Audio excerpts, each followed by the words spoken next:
the vehicle, tracking Sade Robinson's car, that 2020 Honda Civic, from the time it left Maxwell Anderson's home, according to prosecutors, at 12:45 in the morning on April 2nd until 4:08-ish, I think, something like that, when it's 4 o'clock in the morning when the phone signal was ultimately lost. It was actually I don't have the exact time, a little bit after 4:40 a.m. Okay. 4:40 a.m. where the last record of that phone was at I-794 and Howard Avenue on the south side, not terribly far from Warnermount Park, where her leg was ultimately found about 12 hours later. Those detectives that were on the stand today, one each, they would talk about one particular camera that was recovered. There was a massive video canvas effort here to find videos in the days after the discovery of that leg and after the arrest of Maxwell Anderson, particularly after the discovery of that Life 360 GPS data that shows those movements. That really is the foundation and underlying of much of this case. And they started again at 12:45 when there's video showing two flashing lights in the alleyway or in the area next to Maxwell Anderson's house, behind the fence. Just on its way to the alleyway. Somewhere back there, there's a vehicle with two lights that flash. Prosecutors say that's consistent with Sade Robinson's key fob being used to open or unlock the car. From that point, the vehicle travels to down Euclid, west, up 43rd Street to Forest Home, and then northeast on Forest Home to 35th Street, all the way up to I-94. From there, they follow the traveling of that vehicle to the east, and it then goes downtown, gets off at McKinley, at I-43 and McKinley Avenue. There is a license plate reading camera at that location that identifies specifically that it is Sade Robinson's vehicle, not one that just looks like it, but Sade Robinson's vehicle that's passing by. That vehicle then goes into the Lower East Side up Commerce Street along the river, where it passes Sade Robinson's apartment building, Brewers Point Apartments, which is right next to Lakefront Brewery. The vehicle continues past the apartment complex and goes up north into the River West area, eventually all the way up to Capitol Drive. Then the vehicle proceeds west on Capitol Drive, all the way to across the interstate to 27th and Capitol, and then it loops back around going east on Capitol once again. Driving down from Capitol Drive, getting back on the interstate at I-43 and Capitol, and driving down south to 94. At that point, the vehicle goes back west. It's not clear whoever's driving, where they're going, what their objective is, but now it goes west on I-94, like it's going back toward or past the stadium, the baseball stadium, American Family Field, going that direction, and then once again loops back around to the east. Now it comes east on 94 and hits I-43 94 again and goes south. Now we're going toward the airport. If you know Milwaukee, you know the interstates, you know that you can go south from there to Mitchell International Airport.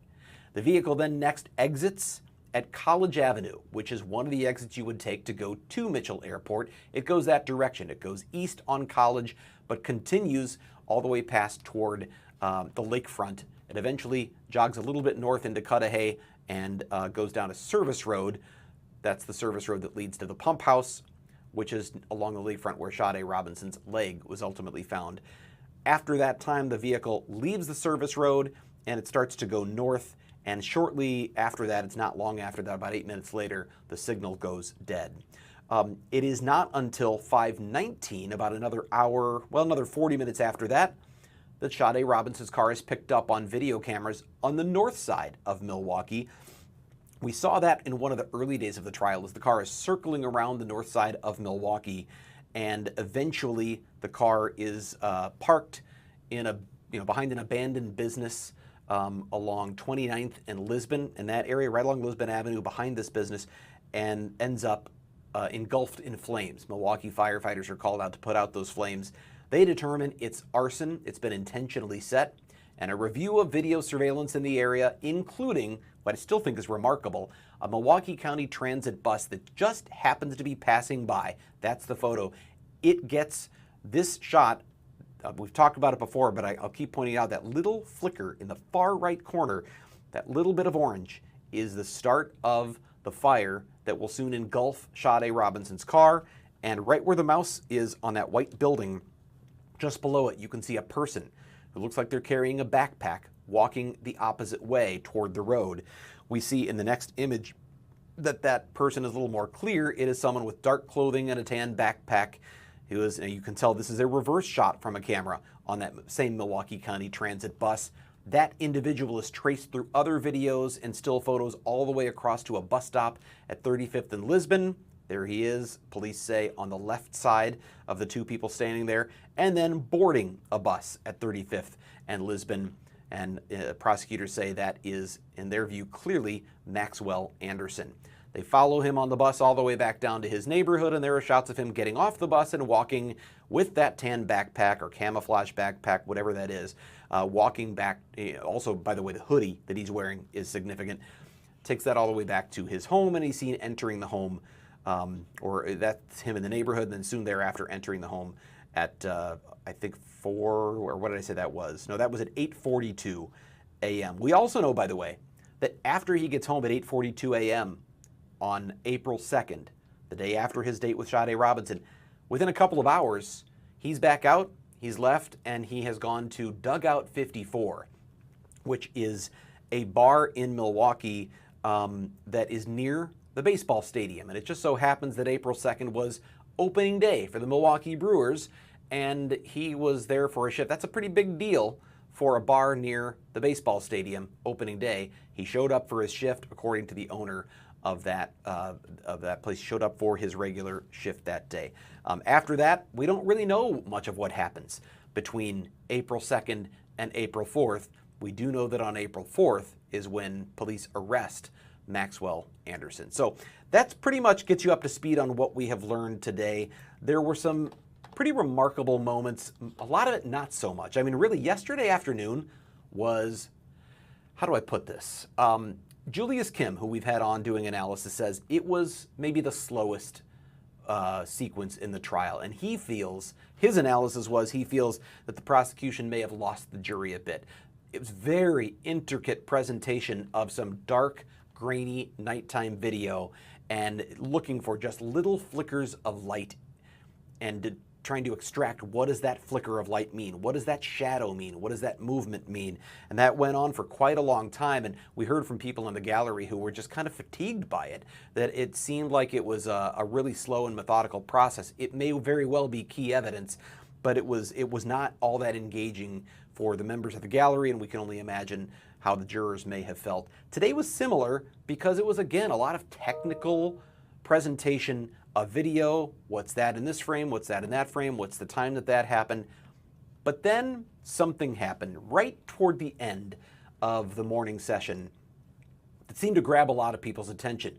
We heard from Aaron Mabin, who we'll hear from again here in just a little bit, but he said as he was leaving the courthouse for the lunch break and coming out to talk to us, he talked to 3 different people who pointed out the same moment and said it was the best moment of the day in their view. And this was it. Joanne Donner, a detective in the Milwaukee Police Department who's made probably 5 appearances now on the witness stand. That's her right there. She's on the stand talking about this video evidence. And one of the things that we see as she traces the route on a map all throughout the city, where did they go? We know the vehicle goes directly from Maxwell Anderson's house to Sade Robinson's apartment and passes the apartment. And what's not clear is, well, why did the vehicle go there? If it is Maxwell Anderson driving, that's the vehicle going past her apartment complex, Brewers Point Apartments, right next to Lakefront Brewery on Commerce Street. It says, by the way, 11:06 p.m. up in the corner you see there. The detectives say that was off by 2 hours. It is, in fact, 1:06 in the morning when that vehicle goes past Sade Robinson's apartment. Well, the defense attorney, Tony Cotton, here in this case, on cross-examination of Detective Donner, says, well, they were on a first date. How would he even know where she lives? Do we have any information that he knows where she lived? And Detective Donner's response was, well, we don't have any evidence for certain that he knew. On redirect, the prosecutor, Ian Vance Curzan, asks, okay, but they were on a date the whole night. They were talking for hours at the bar. She certainly could have told him where she lives, right? And she says, well, yeah, that's also true. She could have. So Tony Cotton jumps back in on a recross and says, but we don't have any evidence that he did tell her, right? I mean, we don't know what Sade Robinson said. And Detective Donner responded to that by saying, "You're right, we don't, because she's dead and I can't ask her." That seemed to be the moment that resonated with members of the gallery. It's something that Aaron Mabin said stood out to him. I bolded it in my notes, so it stood out to me. You have to imagine that it's something the jurors noticed, I would guess, and we'll talk to Julius Kim in a little bit. I'm curious to know, as a criminal defense attorney, how he would feel about that moment. It still does establish what Tony Cotton's trying to point out, which is there's no proof he actually even knew where she lived, so why would he be driving by the apartment if it's him? Maybe it's somebody else. That's what he's trying to get at. But that moment, I can't ask her because she's dead. Probably not the line he wanted the jury to hear, and he certainly served that one up to Detective Donner to be able to say that. So we'll ask Julius Kim about that in a little while. Now, Tony Cotton didn't have a bad morning all along. He had some other points where he seemed to potentially poke some holes in the prosecution or in investigators, what he would determine as maybe not the most thorough of investigation. I think he said that they could have been more thorough. There's one witness in particular, it was the first one of the day.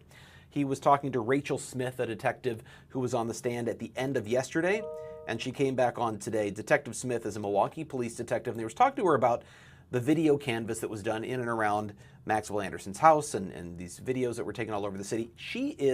I think she's the one who got that video from across the street, from a neighbor who lived across from Maxwell Anderson. That nighttime video that seems to indicate there was some movement in the house around the time investigators believe the two of them were both there.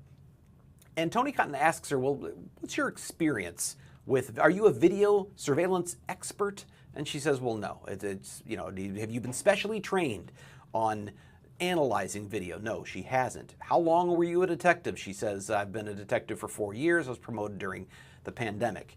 And he asks about the video she obtained from that house because she got video for April 1st into April 2nd, the night in question. But Maxwell Anderson wasn't arrested until April 4th, so he asks, did you get video for April 3rd and April 4th? Why not get video for those days too? And she says, well, because at the time we were focused on that specific time frame. That's why I got that video. Well, by the time they might have determined that it would have been helpful to know what happened between April 1st and April 4th, or April 2nd and April 4th, that video was gone, and it had been overwritten. So he asks, why didn't you get the rest of this, suggesting that maybe that was a missed opportunity. All right, one other thing he points out in that exchange is that there was some interpretation being made by Detective Smith about the height of an individual, or there was a question asked about the height of an individual in the video, and could she tell if they were as tall as a fence or something like that, and she couldn't really answer that clearly. Tony Cotton asks, were you aware that the FBI, who was assisting in this investigation, were you aware that they do forensic video analysis and they can in fact do height analysis? And she says, I was not aware they could do that. Cotton seemed to seize on that, saying, well, you didn't even know, you didn't ask, you didn't try. So between that, and I think there was one other moment with Detective Donner later where he asked why she hadn't gotten more video from a certain area, and she said, in hindsight, it slipped her mind to have done that. That part slipped my mind, and he repeated, that slipped your mind, huh?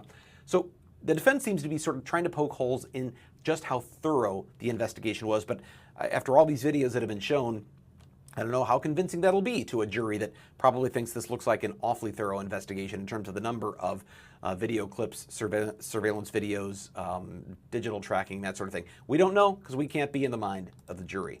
What we do know is that we have Fox 6's Aaron Mabin, who's standing by. We're going to go talk to him right after we take this break here from the Wisconsin Live Desk.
This is the Wisconsin Live Desk.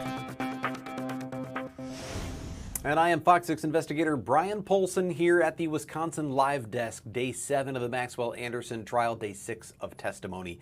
It is Wednesday, June 4th, and we're in the lunch recess, probably a little under an hour to go. They said today they're going to come back at 1:30. I'll believe it when I see it. It's been 1:45 just about, or later, just about every day. But nonetheless, during that time, we'll be here giving you some updates, some summaries, some analysis of what we've seen so far, and look ahead to what may still be coming. And I'm going to bring in Fox 6's Aaron Mabin once again, who is live outside the Milwaukee County Safety Building. And Aaron, I know that you were in there this morning. You've been in listening to testimony throughout the week, but you're outside now. What are you seeing around you? Are we seeing any? Have you seen any family members talking outside? Have you seen any supporters coming? What are we seeing? So when we were leaving closer to noon, I did see the father of Sade Robinson walking out of the safety building and then going down close to the police administration building. I was talking to our producer Delaney a little bit ago. I'm hoping to get an interview with someone who's been in the gallery, maybe to talk about what they're feeling, what they've been taking away from the trial so far today. But Brian, it's just kind of been a sleepy day outside the courthouse. So I don't know if you've noticed this, but I've kind of been scanning throughout as you've been giving a rundown of things, hoping to pull someone aside to maybe talk about how they're feeling, what the pulse is, because it's one thing for me to be reporting what I'm seeing, but it's also good to just talk to people who have, been inside the courtroom, what they're taking away from this testimony too. Have not seen it yet, but it's still, 12:48. We have until 1:30. Maybe we'll see someone maybe leaving a lunch spot or something, walking into the safety building doors. I did see Sade Robinson's father walking out. I do want to note we have not seen Sade Robinson's mother inside of the courtroom today. Someone did come up to me earlier who has been in the courtroom for much of, basically since day one of the testimony. She did say that she believes that Sade Robinson's mother was not feeling well today, or at least this morning. I have not talked to her directly. I cannot confirm that. But again, Sade Robinson's mother has not been in the courtroom. Neither has the family attorney who's working with the estate of Sade Robinson. She has not been in the courtroom at all today either. It's interesting that I bring her up because the last testimony we heard, the last person to take the stand was someone who took the DNA of Sheena Scarborough, Sade Robinson's mother, before we took that lunch break. So, it's just another part of the story that she's being mentioned inside the courtroom today, but we do not know if she'll maybe take the stand later on today, later on at all, because she is on that witness list of more than 200 people. So just an interesting dynamic inside the courtroom today. We're not seeing her, but she is mentioned, and there is a possibility that she could take the stand at some point throughout this trial, Brian. I'm thinking about all the things we still have yet to hear. Like, what have we heard and what might we still have yet to hear? The fact that we heard someone who took the DNA swabs of Sade Robinson's mother is one thing. We haven't heard what the results were and why they're relevant to the case for jurors to hear. We also heard the person who took the DNA swabs from that hoodie that was recovered that prosecutors say belongs to Maxwell Anderson, the one he was wearing in those videos on the bus and leaving the scene of the car fire. We haven't heard the results of that, so we're still going to hear. I imagine we're going to be hearing from some crime lab analysts coming up, but we've got that. We've got the pictures from the phone. We've got other. There seems to be more to come, and you kind of wonder how much further we have to go. But at the pace of some of this, it could still go a while. Earlier when we walked in, it may have been Friday, Monday morning, we thought that we could be getting closer to the state maybe wrapping up its case. But as you go through everything, and we sit in the courtroom and we just hear the crime lab just being mentioned so many times today, Brian.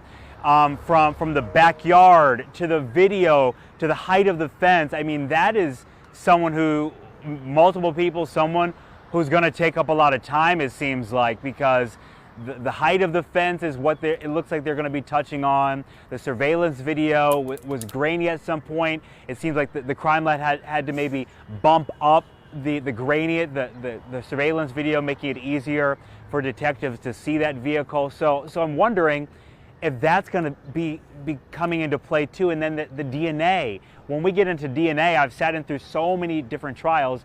When you get into DNA, that just becomes so technical. And that is something that isn't rushed because you don't want to lose the jury. When you get to swabs and DNAs, you just don't want to lose the jury when it comes to that technical stuff. So it's interesting. When we were in the courtroom earlier this week, we thought the state, could be making its case sooner rather than later, but there's still so much that could come up, Brian. So I am looking through my list of 75 witnesses that I've logged so far in this trial. There is only one that I listed as a crime lab analyst, and that was Megan McMahon back on the second day of testimony, day 3 of the trial. She was brought in to talk about this medium petroleum distillate that was discovered in the car, which they said was consistent with something like lighter fluid. So that was how they came to the determination that the car was set on fire, that it was arson, that there was an open flame applied to this lighter fluid-like substance, and that's what did it. That's the only crime lab analyst we've heard from so far. Yeah. I've got to suspect we're going to hear from more, especially when we've heard a couple of people testify about taking swabs. And we've also seen, a number of detectives taking the stand once again, Joanne Donner being one of them. Once again, taking the stand multiple times as possible, that she could also be taking the stands once again a little bit later during this trial. They may reuse her and just reintroduce her once again. Yeah, I was looking at that too. Joanne Donner has been, if my logging is right, she's been on the stand 5 times, which is more than anybody else. So she's definitely a regular here on this. We talked about the kind of testimony. You talk about DNA, that it could be really technical, and we've seen so much of this video evidence. Are you able to see in the jurors' faces at times if they look like maybe they're getting a little bit bored, or they're getting kind of like, okay, we get the point here? I mean, do you ever see that at any point as you're watching? The first break, they needed that first break, because when the judge today said, who needs it? I mean, we had people putting their hands up right away. They needed that first break, but some of it is they're coming in, they're chugging coffee, they got to get up and get moving. But that first one, it was things like people were a little glazed over, just going through all that really dark video. You're going through all this dark video that's 1:30, 2, 3 in the morning. You're seeing the same foggy windows and everything. So I think it is good to allow that jury to have that break. But I do remember them saying to the judge, yeah, we got to have that first break. That was one. And then we took a second break, and now we're here on the lunch break too. So already 3 breaks this morning so far. I know we're whipping through these witnesses, but a lot of this testimony that the jury is seeing, if you think about it, in a way, it's kind of very similar. We're going to see the time, what was found when it comes to the vehicle, what did the vehicle look like. It's the same thing over and over again that they're just continuing to recall, so they definitely needed a break today, Brian. One thing I noticed, Aaron, is that there are certainly some times where if there had been just a little additional video evidence, it could have really nailed things shut. As an example, Dugout 54, where the place where Maxwell Anderson reportedly went to work on April 2nd. At 11 o'clock in the morning, he shows up for work. I think one of the questions is, what car was he driving? What was he wearing? Things like that we don't see. And maybe that wasn't key because by that point the car's been set on fire. So we know he certainly wasn't driving Sade Robinson's car at that point. But there are some places in here where if you had that video of him throwing the hoodie into the garbage, you'd know it was him. The defense has been able to say, we don't know who threw that in there. We have no idea how it got there. There's certainly some little gaps like that, and that seems to be what the defense is trying to exploit. And I mean, even when we get to the Sade Robinson's car going into Maxwell Anderson's neighborhood, we don't really get a close view of her car going to Maxwell Anderson's home and parking there. The best that they have is surveillance video down the street. So that's what they're dealing with. A number of situations like that where there's just not that clear, sorry, loud vehicle out here, not that clear, situation that they're really looking for.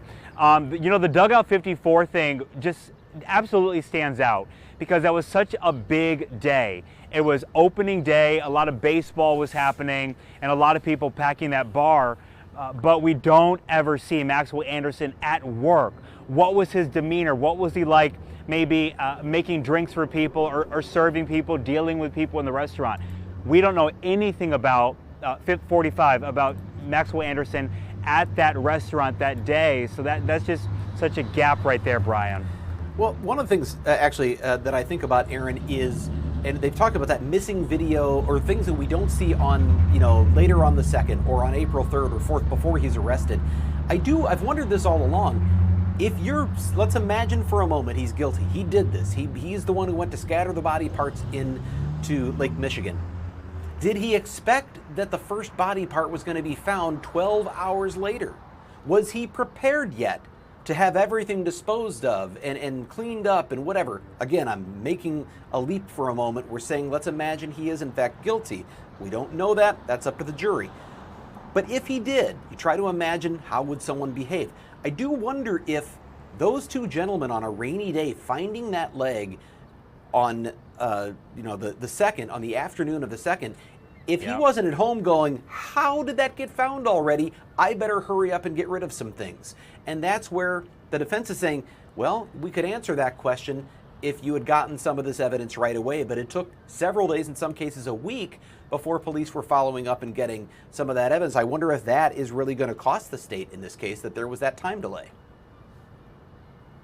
And I think a lot of people are really interested to see how the defense is going to move forward when they start calling witnesses, and then of course the closing arguments that will come too, because there are so many moments like that where yes, there's video, yes, there's the assumption, as Anthony Cotton keeps pointing out about detectives and things, about an assumption, but there's not that concrete situation. So Brian, I know we're leaping ahead, but we're also preparing for what's to come, and I think we're painting a picture of what people can expect too.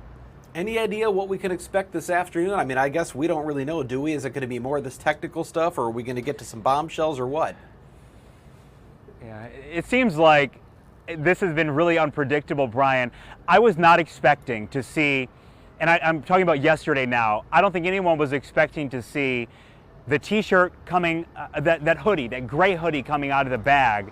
So although it seems like this case is very technical, it's filled with surveillance video, yesterday surprised me with that gray hoodie came out of the bag from the detective who found it in a garbage can during a search. So that's why I'm saying today, who knows what this afternoon will bring, because it really has been a case of technical moments, but also moments that you say, oh wow, this is some key evidence that just popped up from the state, and how is the defense going to respond to this too? So we're not sure. We're talking about DNA. Maybe that's going to come into play a little bit later, Brian. All right, well, Aaron Mabin, thank you once again. We've had you a couple of times this afternoon. We love having you during these lunch breaks to help us break down what's going on inside that courtroom. Aaron Mabin, Brian, yeah, go ahead. I'm gonna stay out here a little bit longer. I do want to let you know if I do see someone who has been in the gallery all day with me and they're willing to talk on camera, I'm going to try to pull them aside if you can make time for that. So we're going to stay out here and hopefully get some live interviews for you guys. Let Delaney know. She'll let me know. We'll get you on. Thanks a lot, Aaron. All right, so Aaron Mabin outside the Milwaukee County Safety Building. Got to go back to me, not him. You see him walking away from the camera. It is 1 o'clock right now. We're going to take a break. When we come back, I'll break down again what we've heard this morning, catch you up on some of the things you might have missed yesterday afternoon, and get you ready for the second half of the day. At 1:15, we are going to be joined by Julius Kim of the law firm Kim and Lavoie, who is a criminal defense attorney and former state prosecutor all throughout this trial. He's been very gracious with his time in offering us insight and analysis into what we're seeing in the courtroom and what to make of the testimony, and we'll talk to him in a little bit. But right now, we'll take a break and come back in a couple of minutes.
This is the Wisconsin Live Desk. Fox 6 investigator Brian Polson here at the Wisconsin Live Desk at 1:03 p.m. on Wednesday, June 4th. This is day 7 of the trial of Maxwell Anderson, who was charged in the death and dismemberment of 19-year-old Sade Robinson after a first date in April of 2024. You can see, oh, nope, that's wrong. Boy, that is crazy. How about that? Let me get off of there for a moment and go back to what I wanted to show you was the, there we go. That's the clock on the wall of room 620 of the Milwaukee County Safety Building where the court is in recess. They're in their lunch recess and are set to return officially at 1:30. I expect it might be a little bit beyond that, so we're going to keep it here for a while. We'll get you up to speed on what you missed this morning, some of yesterday afternoon's testimony, and in about 10 minutes we'll talk to Julius Kim of Kim and Lavoie. Today, as you heard Aaron and I talking about, if you've been on here for a little while, 13 witnesses came to the stand, all of them detectives and one deputy, talking about surveillance video and movement. You know, there's a massive video canvas done of the entire route that Maxwell Anderson was believed to have taken in Sade Robinson's vehicle. Whether or not she was inside or at what points she might have been inside, we don't know. But detectives are saying they believe it was Anderson driving. Of course, the defense says there's never any pictures that prove it was him. But nonetheless, they detail the movements of that vehicle.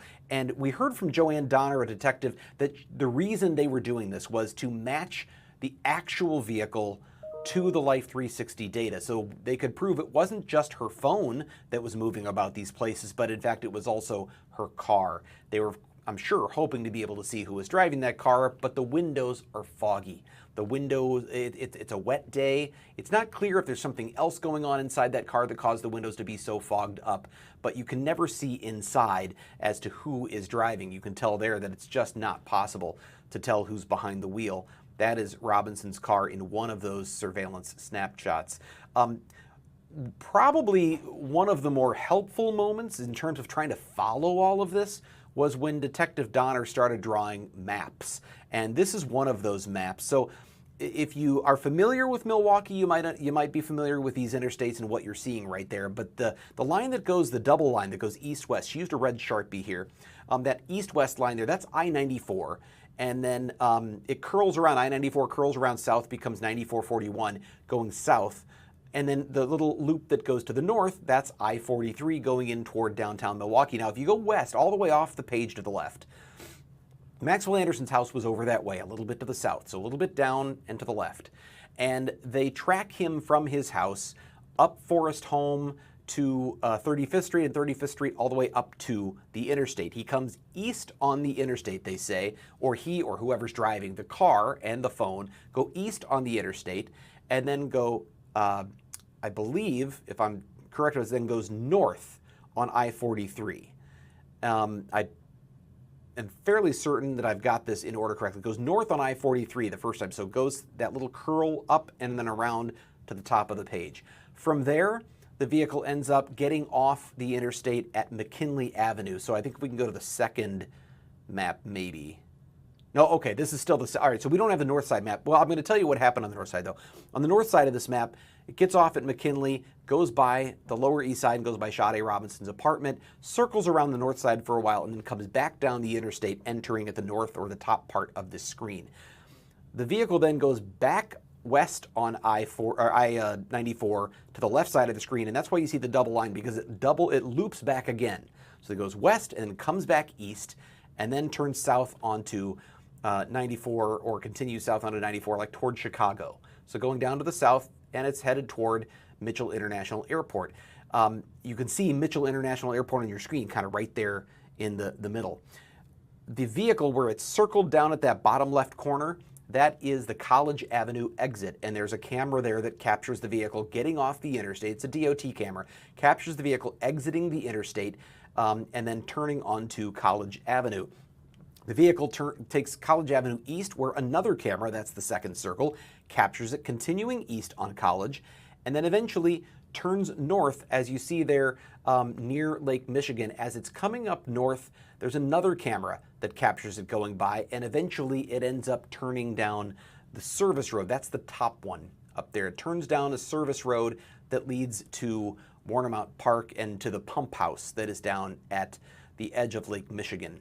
That is where Sade Robinson's leg was ultimately found.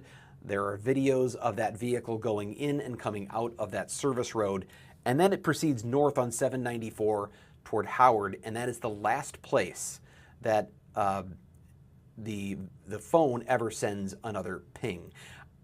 You see the two lines that are going off to the right there? I'm not entirely certain. I think that bottom one, the first one just above that circle, might be the path down to the lake, and the second one might be the Howard Avenue area where the phone was ultimately last seen. I'm not exactly clear in looking at this, but in any case, goes down the service road, comes back out an hour or so later, and then the phone last pings at 4:40 a.m. near I-94 and Howard, and it never moves again. Friends actually saw that location when they checked their Life 360 and they saw Sade didn't show up for work the next day at Pizza Shuttle. They're like, what's her phone doing all the way down there? Oh my gosh, did something bad happen? That's when one of her co-workers and friends went to report her missing to Milwaukee police on Tuesday night, April 2nd. By that time, a human leg had already been found in the park. Now she's reported missing, and that's when investigators started to piece all of this together. They got the phone records and found the exchange, the text exchange that showed who she was with, and that's when they started to zero in on Maxwell Anderson. It took a couple of days before they actually made the arrest, and then another 10 days or so before prosecutors charged Anderson with the crime. If you've been following this case at all, you know all of this, but for those who are just coming into it, I want to kind of get you up to speed on what's really behind all of this. They go on a first date, Maxwell Anderson and Sade Robinson. They're spotted at a couple of bars. They go back to his place, according to prosecutors, and she's never heard from again. Her remains were found scattered in areas all over Milwaukee and Milwaukee County and all the way down into Waukegan, Illinois. Much of her dismembered remains turned up along the shores of Lake Michigan. First in Cudahy, then in South Milwaukee, and then an arm that washed up on the shores of Waukegan Beach in Waukegan, Illinois. Other parts of her remains were found on the north side of Milwaukee near a playground and train tracks at 31st and Galena. A couple of blocks away from those remains was Sade Robinson's burned out car, which investigators said was intentionally set on fire. And of course, we've seen all this video evidence of Maxwell Anderson, or what prosecutors say was Anderson, walking away from that scene and then going to the bus and taking the bus home. So that's what we know, and that's why we're here. 75 witnesses have been heard from so far in this case, 13 of them just this morning, but there's more to come. Among the things we have not heard yet, we have not seen presented as evidence, but we've heard about photographs extracted from Maxwell Anderson's cell phone, including one that purportedly shows Sade Robinson on his living room couch. We have also heard a couple of different experts testify that they performed DNA swabs of a hoodie, for instance, that Maxwell Anderson was wearing and that detectives found in a garbage can a couple of houses away from his about a week after all of these events. That, they say, is what he was wearing. There were DNA swabs performed on that, but we haven't heard the results of what they found on that hoodie. We expect to still hear about that. And then we also, of course, heard testimony about, or what we haven't heard from yet, is the result of the DNA swabs of Sade Robinson's mother, which was used to get DNA of Sade Robinson so they could connect the all of the remains. And I would imagine we're going to hear from some crime lab analysts talking about some of that. Are there other things that remain? I really couldn't tell you. Maybe Julius Kim can, because he's our defense expert. He's going to be joining us in a couple of minutes. So I'm going to take a break and see if we've got Julius tuned in, and we will bring Julius Kim from Kim and Lavoie onto the Wisconsin Live Desk to tell us more. We'll do that after this break.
This is the Wisconsin Live Desk.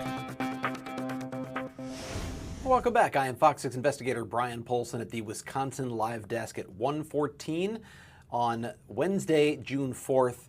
We are covering the Maxwell Anderson trial, the death and dismemberment of Sade Robinson. They are in their lunch recess, and we are joined now by our resident expert, that is criminal defense attorney Julius Kim. I've got to make sure I've got your microphone ready to go here. Julius Kim joining us here once again. Julius, thanks once again for your time here today. I'm sure you've been watching closely. What stood out to you from this morning? I mean, we sped through 13 witnesses, more of that video surveillance. I think that's what stood out most for me is just the fact that we had 13 witnesses in one morning. I think I've noticed a noticeable increase in terms of the pace that the state is presenting their case. And I think that's deliberate, because I think that they sense that things were starting to get a little bogged down with some of the testimony yesterday. But with regard to the actual testimony itself, what's most noticeable is the fact that although the state is showing a lot of evidence of this car driving around, as the defense has been pointing out, though, it's still not direct evidence that Maxwell Anderson or even Sade Robinson was in that car or not in that car. So I think that's what's very telling right now so far. Something that stood out to me is Anthony Cotton seems to really be hitting on missed opportunities, or maybe areas where the prosecution or investigators weren't as thorough as they could have been. And particularly, he points out that video from across the street that they spent so much time going into intricate detail over, that was obtained from this resident across the street on like April 7th or 8th, a week after all this happened, and the video was still there. But they didn't retain the video from the next couple of days leading up to when Maxwell Anderson was ultimately arrested. And the defense seems to be suggesting that additional video could have answered some additional questions. Maybe it could have cleared Anderson, or maybe it could have been the smoking gun that convicted him. Maybe he would have seen someone hauling a body out of the house. Who knows? But they don't have that. He seemed to suggest that was a real missed opportunity. He used the term, I think, lost for all time. That video was indeed lost. And you've got the detective going, yeah, you're right. Right. People oftentimes are wondering, when is the defense presenting their case, or when will they present their case? Well, the defense is actually presenting their case right now. A lot of times, a defense case is really thorough cross-examination of prosecution witnesses and pointing out not only things that the police may have done, but also things that they didn't do. And I think that the defense is doing a really nice job of pointing that out. Part of the cross-examination that the defense has engaged in is pointing out to jurors the things that aren't so obvious, like the experience or inexperience of this detective that was presenting all this video from across the street, like the fact that the video surveillance was not on constantly.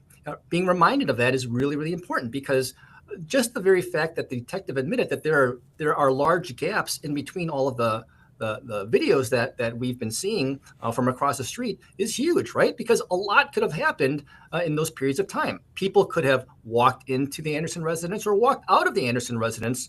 And so pointing out those gaps are really important. And especially in a case like this, where they're asking the jury to conclude that someone is guilty of first-degree intentional homicide through circumstantial evidence. That is a crucial part of this case. Anthony Cotton has been pretty aggressive in his cross-examination at times, and I wonder if he didn't maybe push a little too far with that last witness today, or Joanne Donner, right before the lunch break. He's trying to establish that, while the car goes right past Sade Robinson's apartment at 1 o'clock in the morning after leaving, they say, Maxwell Anderson's house, he says, well, we don't even know that Maxwell Anderson knew where she lived, right? There's nothing in evidence that says that. And at first she responds, you're right. We don't have any evidence that he knew where she lived. The state comes back on redirect and says, okay, but they could have talked about it. They were at the bar for hours. I mean, yeah, it was a first date, but she might have said I work at or live over in these Brewers Point apartments. And once again, he comes back one more time just to establish, but we don't know. There's no evidence that he knew. And it gives her the opportunity, and she says, you're right, we don't, because she's dead and I can't ask her. And we've already heard from people who were in the gallery who told Aaron Mabin that was the best moment of the morning in their view. I wonder, as a defense attorney there, was that still effective? Was that a misstep? Did he push too far? I thought it was appropriate, in all honesty. Sometimes that happens in trials where you end up kind of jousting with witnesses that are on the stand. I'm not, the fact of the matter is that Attorney Cotton has an obligation to point these things out. And this is a really important point because he asked the question that I was wondering is, how do we know that Maxwell Anderson even knew where Sade Robinson lived? Because if he didn't know, then that kind of begs the question, well, who would know where Sade Robinson lives? Is it Sade Robinson herself? Was Sade Robinson still alive at that time? I mean, there are lots of questions being thrown out there by his questions. We're making assumptions based on what happened, based upon how the state has been trying to paint the picture of the scene that night. But we don't know the answer to a lot of these questions. They keep pointing out that the windows to the car have been fogged up. Well, that kind of begs the question: does that mean that, or does that suggest that Sade Robinson may have been alive while in that car? The fact that they don't have definitive evidence that Maxwell Anderson knew where Sade Robinson even lived, yet the car drove right by her house. Does that mean that she was possibly driving the car?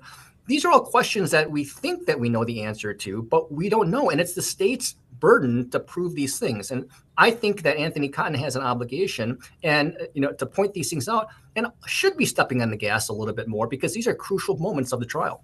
I do wonder, and I know that the defense doesn't have to prove an alternate theory. They just have to hold the state to its burden of proof. But that being said, if you're stepping back and going, what would a reasonable person consider doubt? You go, gosh, where in this process could somebody else have gotten in the car and done this? Was it back at Anderson's house? Did they tie Maxwell Anderson up and then go take the car and dump her body somewhere? But he showed up for work the next day. He showed up just like everything was fine. So it does kind of, was that helpful to the state? What was the relevance of he showed up to work the next day? Why does that matter? I think that it showed that, quite honestly, I thought it helped the defense more than the state, quite frankly.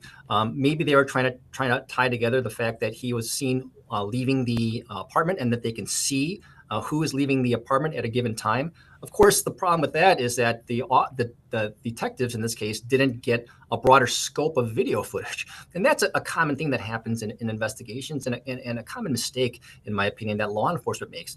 Once they feel like they have a prime suspect, what they do is they try and look for evidence that supports that person's guilt rather than thinking in broader terms that other people may have been involved or that there could have been more to the story than what they're thinking. And so they narrow the scope of the evidence that they're collecting. In this case, what they did was they narrowed the scope of the video that they collected from across the street and other places when that video evidence could have shown a different side to the story. It could have shown other people walking out of Maxwell Anderson's apartment, for instance. And that's a real danger to the state's case here, is that the defense may allege that, listen, there was tunnel vision in this situation. They zeroed in on Maxwell Anderson, and they haven't proven beyond a reasonable doubt that it was him because they were convinced it was him from the get-go. But there's more to the story. And there's enough of these kind of weird facts in terms of where the car is going, the fogged up windows, etc., where if the jury can't make heads or tails of all these random facts, then they might very well come back with a not guilty verdict here. One of the other things I thought was interesting was the discussion of that video from yesterday, which was, it was grueling, it was slow. It was that nighttime video where there's just little bitty moments of flickers of light here and there or shadows that were interpreted as being human beings that are moving inside that apartment. I think we heard a couple of times those are human figures moving. And today we heard Anthony Cotton say, well, how do you know those were humans? And he asks that Rachel Smith, are you a forensic video investigator? Have you been trained that way? Did you ask the FBI to do that kind of forensic analysis? She says, I didn't even know they could do that. But it was the first time I heard him raise that, remember, Maxwell Anderson had dogs. Is there any chance it was dogs that were moving around and not humans? Do you think that's a point that might have landed? Absolutely. I thought that was a great point to make. It was something that I was thinking about as the state was presenting that testimony, quite honestly. I knew that Maxwell Anderson had dogs.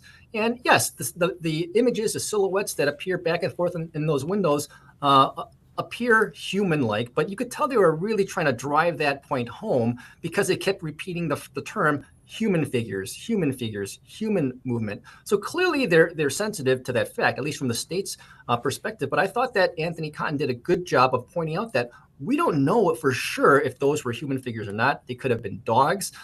But another point, a secondary point that he made through this line of questioning is that they could have done further investigation, yet they didn't. Why? because they made assumptions. They made assumptions about the situation. They had already figured out in their minds who had done this, what had happened. And so they didn't take that extra step of sending this video over to the state crime lab or utilizing the FBI's resources to try and make sure that it is what they think they're seeing and to nail down their case even more. Part of what I wonder is we've been waiting to see this photograph that comes from Maxwell Anderson's phone that purportedly shows Sade Robinson on his couch. And since they had just met, they were just on this first date, presumably there's a timestamp to this photo. It's going to show the time and date that this occurred. If that's the case, and if they can tie it to that red couch and they show she was there, it almost seems to make all of that irrelevant. I mean, if that's the case, then you know she was there. Shouldn't that photo alone be enough to say they were there at that time? And why then would it matter if there's all these shadowy figures moving in the background? Yeah, you're absolutely right. A lot of this evidence that I feel that state is presenting is kind of cumulative, because if they have that strong piece of evidence that shows that Sade Robinson is inside Maxwell Anderson's apartment, then I didn't think that they needed to have shown so many videos and really lose momentum in their case, because that's what I thought happened yesterday afternoon. They were showing so many of these videos that weren't showing very many different things or very much. And if they have that, then move on and try and make different points. But I think this is a situation where the state is just trying to be extremely thorough, and also sometimes a prosecution and a defense, for that matter, may end up, not seeing the forest through the trees. They're so intent on making sure that they're proving their case, feeling better about the case they're presenting, that they're presenting more evidence than is necessary. They're not really reading the room, so to speak, and saying, you know what, we got the point. But if they have a picture of Sade Robinson on that red couch, yes, it's absolutely going to make that point. What the state should be concentrating on is making sure that they can't prove that anyone else walked into that apartment or walked out of that apartment. But maybe they're not focusing on that because they can't say for sure, because there are gaps in that video. I thought it was interesting. You said something to me off camera, which was, and sometimes it might seem like the state here is being so thorough because they're trying to sort of be a step ahead, like play chess and predict what Tony Cotton's going to ask. And so they're sort of addressing it before he can. But I think you said they could maybe speed things up by just waiting to see if he asks those questions and then handling it on redirect. Do you think that would have been a better strategy yesterday with so much of that video? I agree. And I think that's what's actually happening here, is that the state is anticipating what defense arguments are coming too much. And so that they're kind of throwing out evidence that might not be crucial to their own case, but trying to get a first crack at it, so to speak, trying to take the wind out of the sails of any defense arguments that they may try to make. But they're doing it at their own peril, because it's slowing down momentum for their own case. Jurors are left scratching their head. Why are these gloves with blood stains on them that were discovered a few days after the original discovery of the leg at Warnemont Park? Why were they presented? Why was that test even presented? It's just left everyone hanging, not knowing why are they doing all this stuff. And I think that the state is trying to anticipate the defense arguments, but there's a strategic way that you can deal with those issues, and that is basically wait till the defense raises those issues and then counter with either redirect examination or ultimately in a rebuttal case against it. If you would try and anticipate every single argument that the defense is going to make, now you're trying to prosecute two different cases. One is your case in chief, but also a rebuttal case all in one at one time, and that gets awfully tedious and it's hard to manage. We're a couple of minutes away, by the way, from the time they said they would be back on the record, but I expect it'll be a little longer than 1:30. But while we've got you, and while we're still waiting to hear from them coming back, I was thinking about, so much of the evidence in this case is the sort of visual, digital evidence, and you've been a prosecutor before. There was a mountain of evidence. There were so many videos to go through here. I do wonder if it would have been hard as a prosecutor to say, yeah, but I need you to go get more. I mean, I know you've given me thousands of video clips from all over the city because of this really unusual case, but I really don't need you to go get me thousands more. Was this a point where there was just like an overload at some point? I know you said tunnel vision, but is it also like how much video can you possibly process?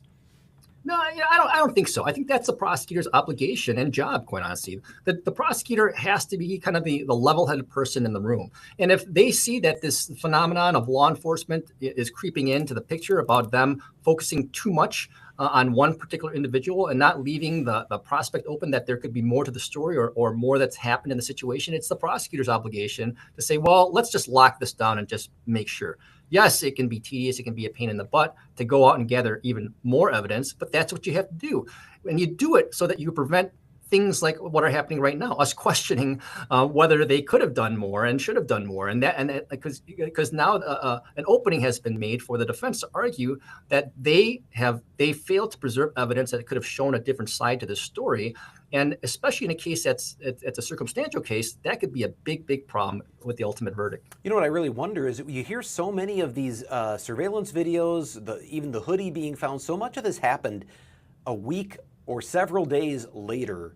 We know that the house was searched on both the, I think it was the 4th into the 5th, and then again on the 6th. So the house is searched over the course of 2 or 3 days. But a lot of this evidence that they ended up recovering, some of these video canvases, were done on the 7th or the 8th or even the 9th. I wonder if they had already known at that point, we didn't find what we expected to find inside, we need more. Do you, with someone experienced both on the prosecution and defense side, does it seem like that to you? Does it seem like maybe investigators thought we're going to have the slam dunk inside, and when they didn't get it, they said we've got to go find more? That could be the case, but in all honesty, in these investigations, I think that going out and finding video evidence is kind of routine, especially for a case like this. I agree with you. If they had, just that proverbial smoking gun, that just solid evidence that Maxwell Anderson was responsible for this, and they knew clearly what had happened, the time frame wouldn't be as urgent. But I think that canvassing neighborhoods for video is kind of routine for these situations. So I don't think it came down to that. It may have just simply come down to simple things like manpower at the time. I was going to say, is it routine to be doing it a week later? I guess that's my question. Did they wait too long? Yeah, I think they probably did.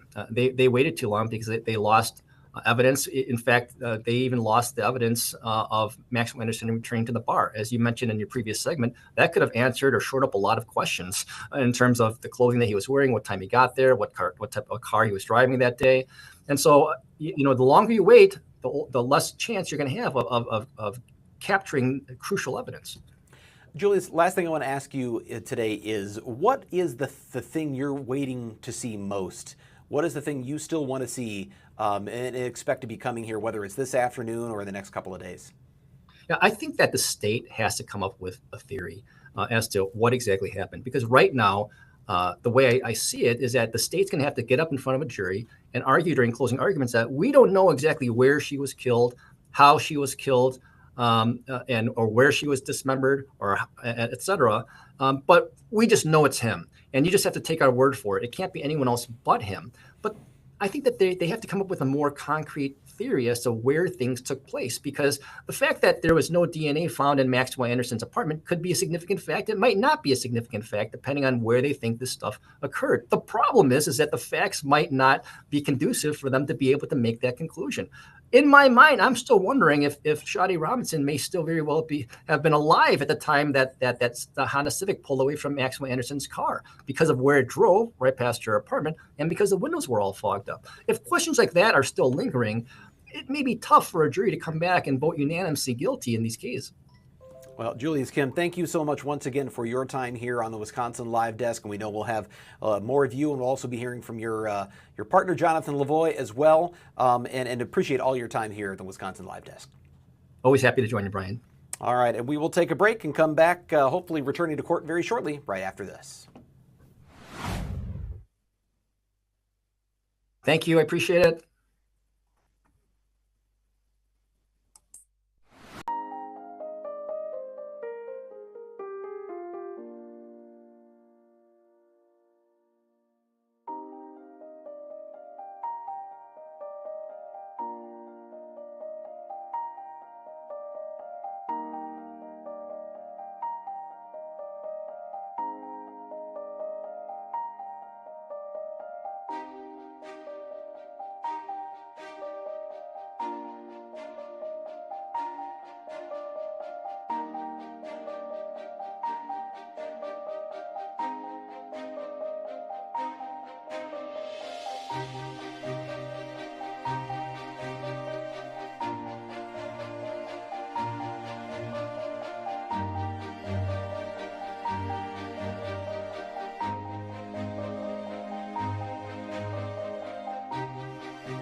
This is the Wisconsin Live Desk.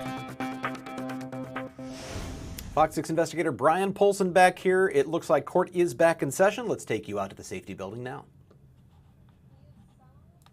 The testimony you give in this matter will be the truth, the whole truth, and nothing but the truth, so help you God? I do. If you can please be seated, seat, and spell your name for the record. It is George Reinerth, Rienerth.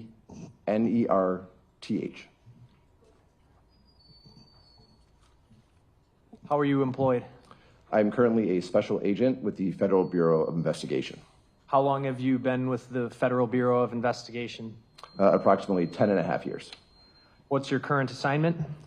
I am a special agent based here in Milwaukee. What is CAST? CAST stands for the Cellular Analysis Survey Team. It's a group of approximately 100 special agents and task force officers within the FBI that have received extensive and continued training and experience in analyzing cell phone cellular records, as well as other location records. And how do you become a member of CAST? For me, it was approximately 3.5 years. It's multiple internal and external courses, teachings from both academia, including the Florida Institute of Technology, as well as instruction from the cell phone providers themselves. I'm sorry, go ahead. So for example, Verizon, AT&T, T-Mobile, and then US Cellular here in Wisconsin. Have you done something called cell site analysis in the past? I do it on a daily basis. Can you tell the jury what the cell site analysis is? Yes, cell site analysis are taking records that are generated from your cell phone as it interacts with the network. All those interactions are recorded by the provider and then able to be analyzed. And they include information such as dates, times, numbers, and locations of where that device is. So when locations throughout the US, Wisconsin, wherever it may be, and then it's visually depicting that on a map at a time or around a period of time. Have you used in the past historical records to locate fugitives or missing persons? I have. And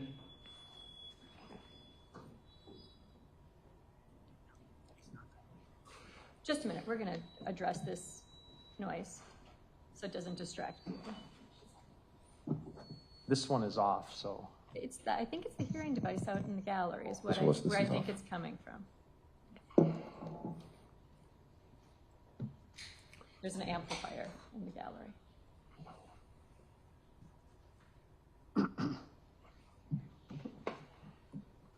Yeah? Okay, please continue, sorry for that. No problem. All right. Have you given trainings in historical cell site analysis before? I have, and I am an adjunct faculty member in this field within the FBI. And have you been qualified and testified as an expert in this field before, the field of cell site analysis? I have. How many times? Just over 50 times across approximately 7 states and 22 different state and federal courts. All right. Related to the historical cell site analysis, can you just discuss with the jury or explain to the jury how a cell phone works and communicates with the cellular network? Yes, your cell phone is basically a modern day two-way radio. So as you, for example, want to call your sister in California, and we're here in Milwaukee, you dial those numbers on your phone connects with a cellular tower, and that cellular tower facilitates that call. That information is all recorded. So it would be the number for your sister, it would be the date, time that occurred, and then the cell tower and the side of the cell tower that actually facilitated that interaction so you could talk to your sister. And what records are maintained and then subsequently can be provided to you related to that activity? So just sticking with that specific activity, it would be the date, the time, the number you dialed, the unique identifier for that cell tower. Every cell tower across the providers each has their own unique number, and then the side of that tower that was used. And are you able to tell who is exactly using the phone based on those records when a voice or a text message is done, voice call or text message? I cannot. Okay. Are you able to provide an exact location based on your analysis with just the data that's provided to you? I cannot. What why do phone companies keep the records that you've explained that you're analyzing?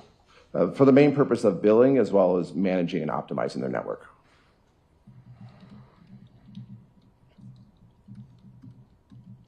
I want to talk about timing advanced and data records. Are there records kept by the phone companies that may show an approximate phone's location without necessarily a voice call or a text message happening? There are. What are those records called? So they can be called timing advance, or there's also data session records or data records from the cell phone companies. The data records, are you able to, from the records alone, able to see what is actually being done on the device, such as what website is being viewed or social media app loaded? Are you able to tell that from those records? I cannot, and just to explain a little bit, so when I talked about calling your sister, as your phone would just be sitting on your desk or sitting at home or work, wherever you may be, there's all the apps and everything else that's going on in your phone in the background, just talking to the network, that's captured on the data side of the records. So it's not necessarily user-generated activity, but things that could be going on in the background.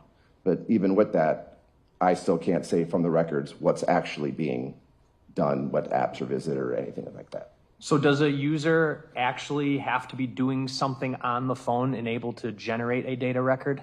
They do not. My phone could, like you said, just be sitting on the desk and data records could be generating without even me touching the phone? Yes. Okay.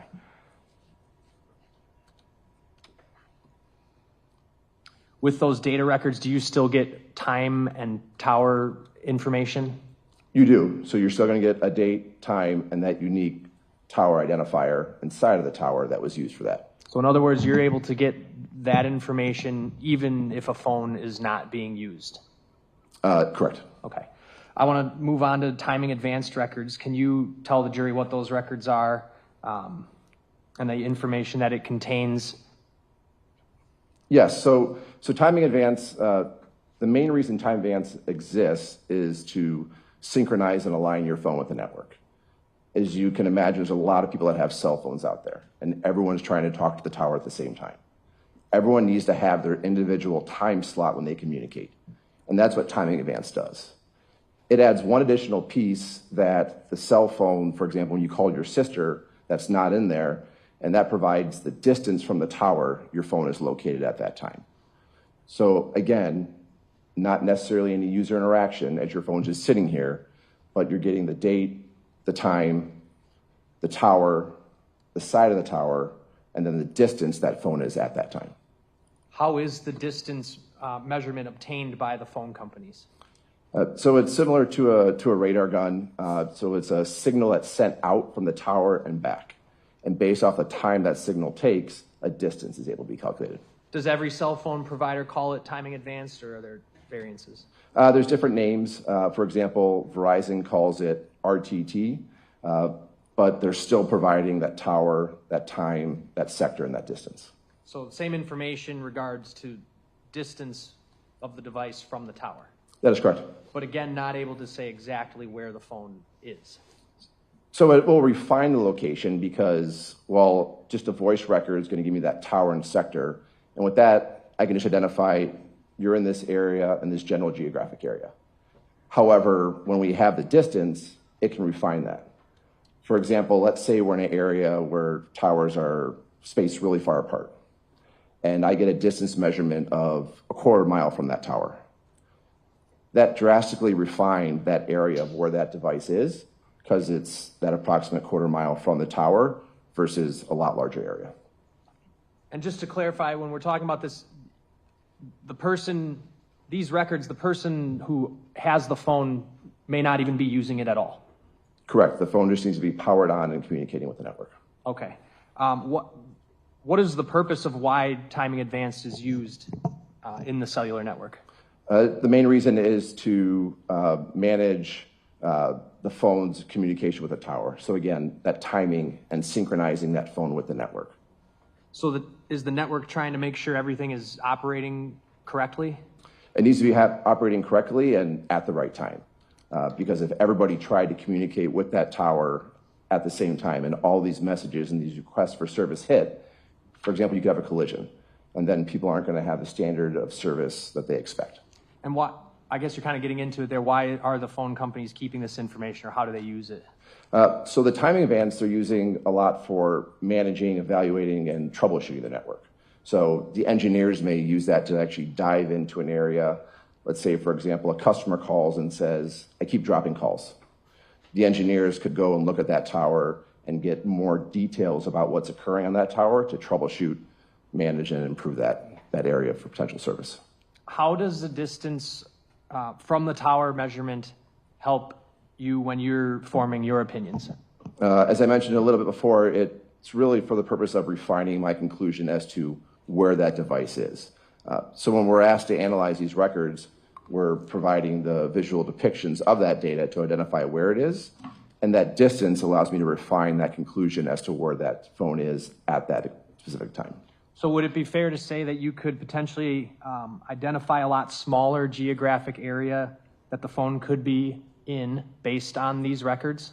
That is correct.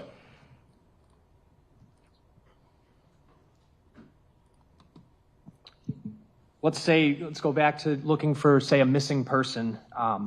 If you were looking for a missing person or needed to locate someone imminently, would these be the types of records you would want to use? They would. And why? Because it goes to giving me that most specific location of where that phone is. And a lot of times, if a phone might be in the area for a period of time, you don't just have one distance, you get multiple distances that start intersecting. And those intersecting distances, again, further refine that conclusion to potentially take it down to, let's say a half block or even smaller, depending on what you have. Have you used records like these before this case for that purpose? I have. Okay. And were these the kind of records that you primarily used for this case? Yes, both the timing events as well as the data records. So you're talking about cell phone records. We were talking about cell phone records here, where you provided other location information records? I was giving location data from a Life 360 account. So summarize, what all information were you provided before you did your analysis? I was provided records for a Verizon cellular phone, an AT&T cellular phone, and then a Life 360 account. I have Exhibit 285 on the screen next to you, and I'm going to show you the hard copy of it.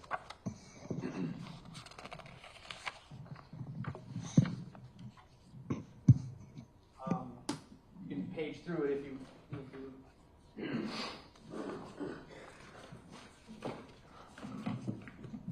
And just let me know when you're done. I'm done.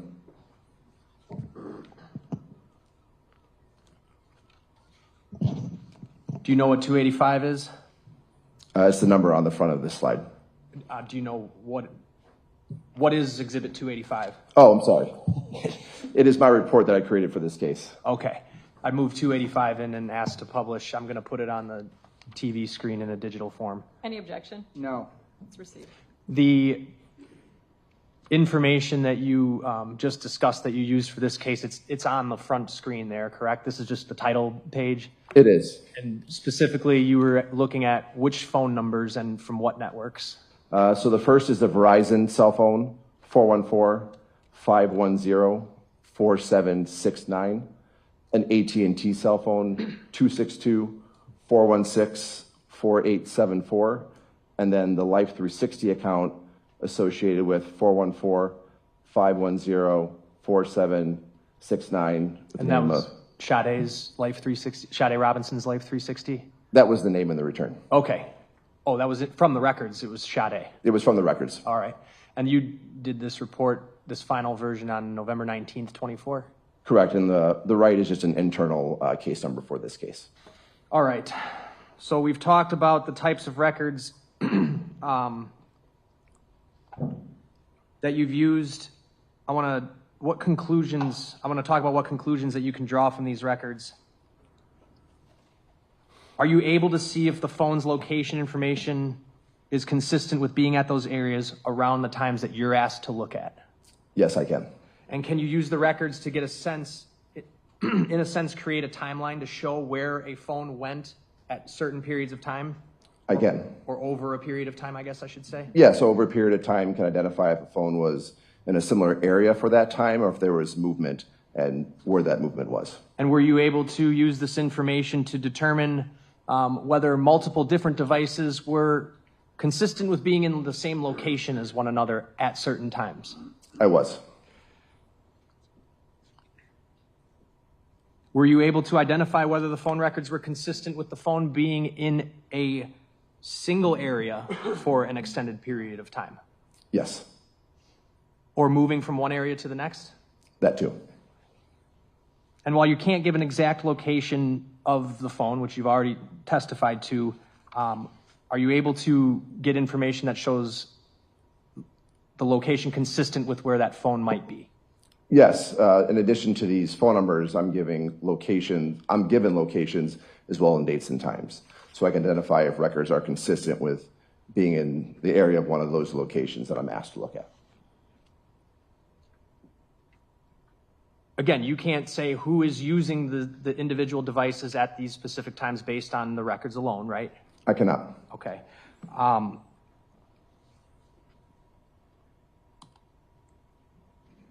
I should have probably asked this before, but is it safe to assume that in order for you to even get these records, the individual phone has to be on and functioning at the time? Yes, the phone needs to be powered on and communicating with the network to generate these records. Are you able to then determine from these records whether there are times when the phone is not connected to the network?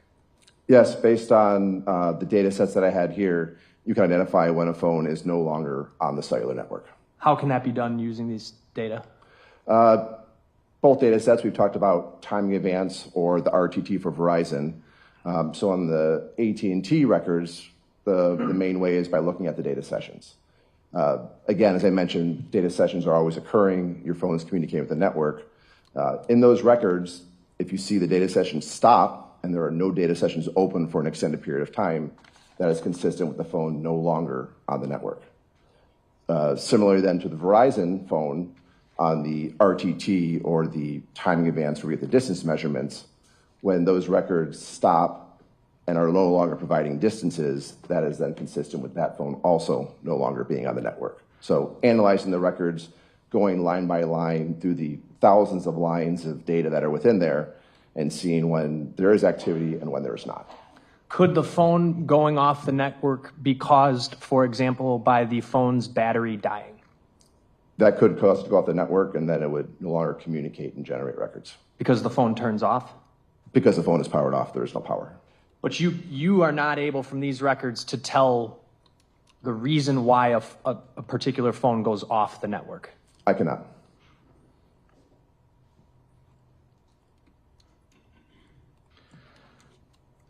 Let's say I drove around Milwaukee all over the place and didn't touch my phone throughout doing so. Would there be, and my phone was on, would there be records from the phone company that you could use to identify the approximate movements of my phone? Objection, speculation.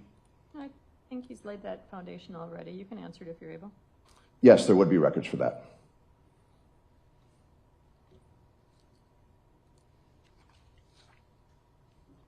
All right, so we've talked about the call detail records, right? And the data and RTT. Is there any other records? Anything else you need to start your analysis? And the timing advance, which is similar to RTT. It would just be the dates, times, and locations that I'm requested to analyze. All right, let's go through the PowerPoint here. First of all, when you completed this PowerPoint, did you have somebody peer review your work? Yes, all of our reports are peer-reviewed by another CAS-certified agent.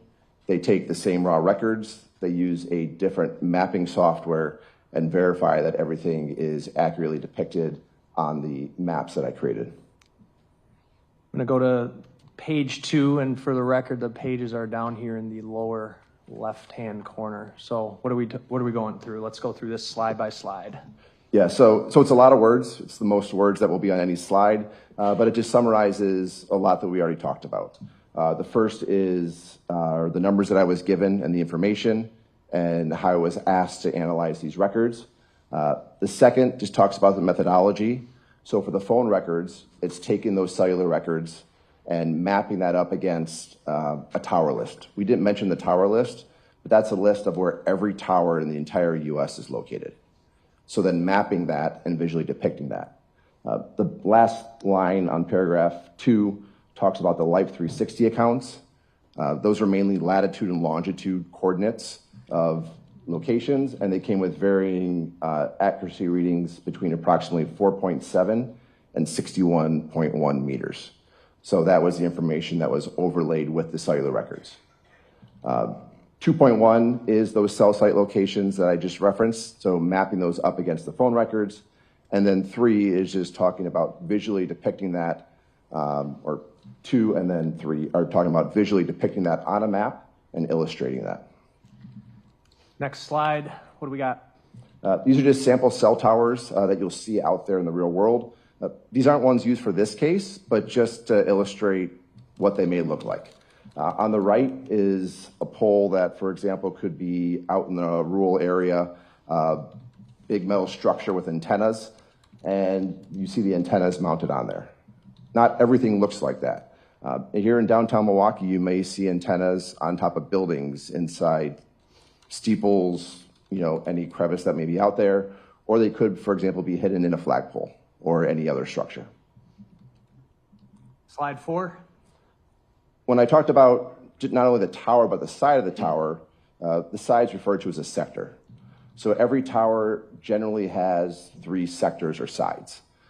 Not every sector or tower is, not every tower is oriented this way, but every sector generally covers 120 degrees. So for example, if this tower was used and you use this tower, sector 1, you'd be using a sector that provided coverage north of that tower. So using that direction that the primary signal is being sent out from that tower helps me identify and draw my conclusions as to where that phone is. As I show this here in terms of 3 sectors, not every tower has 3 sectors. There are antennas that may be called omnidirectional, which means they have one sector that provides 360 degrees of coverage. Okay. Slide 5, this is about the RTT and timing advance that we discussed? Yes, this is just illustrating what that's going to look like on the map. So in addition to the tower and the side of the tower, the sector, that distance. So that black dotted line that you see right there, that would be the distance for that record.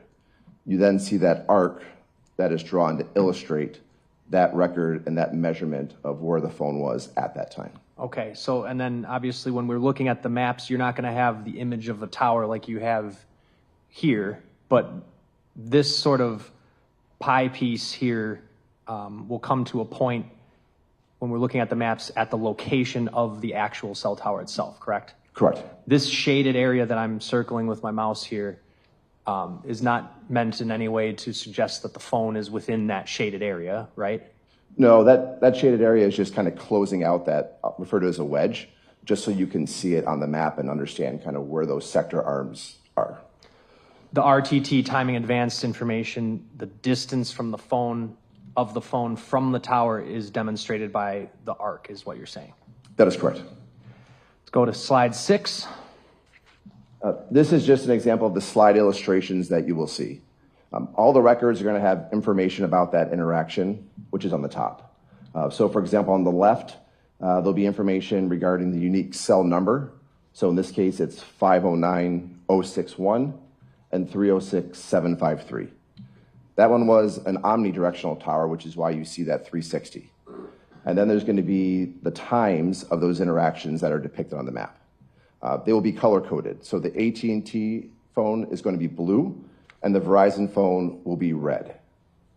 And then on the right, for any Life 360 records, it's going to be denoted by a box with a green time. So that's taking the time from the Excel sheet with the coordinates and then displaying that.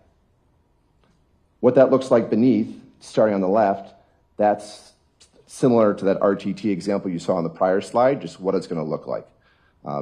So as Council had just mentioned about how you're not going to see the tower, that's an image you will see. And then on the right, for a data record, for example, you're just going to see that tower and sector because there is no distance inherently in that data record. Okay. Slide 7. This is an overview of the Verizon network throughout the kind of greater Milwaukee area that's shown here. And on the right are all the locations that I was provided when I was asked to do the analysis. So it included the pizza shuttle, which is the purple P, located at 1827 North Farwell Avenue in Milwaukee. Where I'm circling? That is correct. Okay. The Twisted Fisherman with the yellow and the T, 1200 West Canal Street, also in Milwaukee. Maxwell Anderson's residence with the red R at 3161 South 39th Street in Milwaukee. Duke's on Water with the blue D at 158 East Juneau Avenue in Milwaukee. And then a location of a leg. I was given exact latitude, longitude coordinates, which are pinpointed down there with the orange box. All of the locations you just discussed are in Milwaukee County, Wisconsin? They are. All right. You can continue. And then just the red dots are just all the different Verizon antennas throughout this area. A lot more Verizon antennas in the downtown area than, say, over where I'm circling now, right? Yes. Generally speaking, you're going to have a higher concentration of antennas in the downtown urban environment. And as you get outside from that urban environment into more rural areas, as you kind of see here going down towards St. Francis, or even larger, if you were to drive west towards Waukesha, they're going to be less dense and more spaced out. Next slide is slide 8. The exact same location information, but this time for the AT&T network. And those blue dots are the AT&T antennas in this area. And no additional pin drops, that same locations that we're focused on, right? Same locations. All right, let's get into what you mapped out. And again, just to start, at the very top here, we've got Sade's phone is going to be depicted by the red markations on the maps, right? Yes, by the red arcs or circles based on the RTT measurements. Maxwell Anderson's phone is blue. That is correct. And it's serviced by AT&T, right? Correct. And then the green dots up here, you have it labeled for Sade's Life 360, right? That is correct. Okay, let's go through this, and why don't you take it from, I guess, top to bottom. Yeah, so top to bottom, we just went over that very top line, but all the substantive slides are going to look like this. The phones or the Life 360 account will be noted on top, and then the date, so April 1st, 2024, and the time of 4:55 p.m. through 5:15 p.m., that's the summary of what's displayed beneath. And then based off of looking at those records, we're able to identify what's happening during that time. So in this case, just starting with Sade's phone, the Verizon phone, it starts up in the area of the pizza shuttle at approximately 4:55 p.m., also with a Life 360 record, and has records consistent with travel down towards the area of the Twisted Fisherman, with records moving over here to the right, beginning around approximately 5:05 p.m. All right, so the green dots here that are kind of in a line, and then they head west, and then it looks like they head south on 6th Street here. Those are the Life 360 points, and what was the, do you recall the accuracy of those again? They vary between approximately 4.7 and 61.1 meters. Would you be able to use the microphone, and I'm going to, the stand-up one, sorry. Yes, and it's a little harder to see, but tell us what the Verizon... Here's a handheld mic right there. Thank Yep, you. you may have to turn it on. If you could point out the direction of travel for those Life 360 as well as the Verizon records. And just to be clear, before you do that, these black arrows, do you see what I'm talking about? Yes. Those are not representative necessarily of the location of the phone, right? Correct. Both the black arrows as well as the circles with numbers are merely to illustrate the sequence and general direction of travel. It's not meant to give you an exact route that the device traveled, just to help orient through the slides and see the sequence and directions. So starting up here in 1, going to 2, 3, 4, the green dots continue west, then south to 5, and then west to 6. And that would look like the phone was in the area of Twisted Fisherman by what time? The first record in that area depicted here is approximately 5:05 p.m. And then what is it? It goes to 5:12 p.m. there as well? Yes, so from approximately 5:05 through 5:12, consistent with being in the area of the Twisted Fisherman. And if there had been video of Miss Robinson arriving at Twisted Fisherman shortly after 5 p.m., would these records be consistent? Excuse me, I should rephrase that.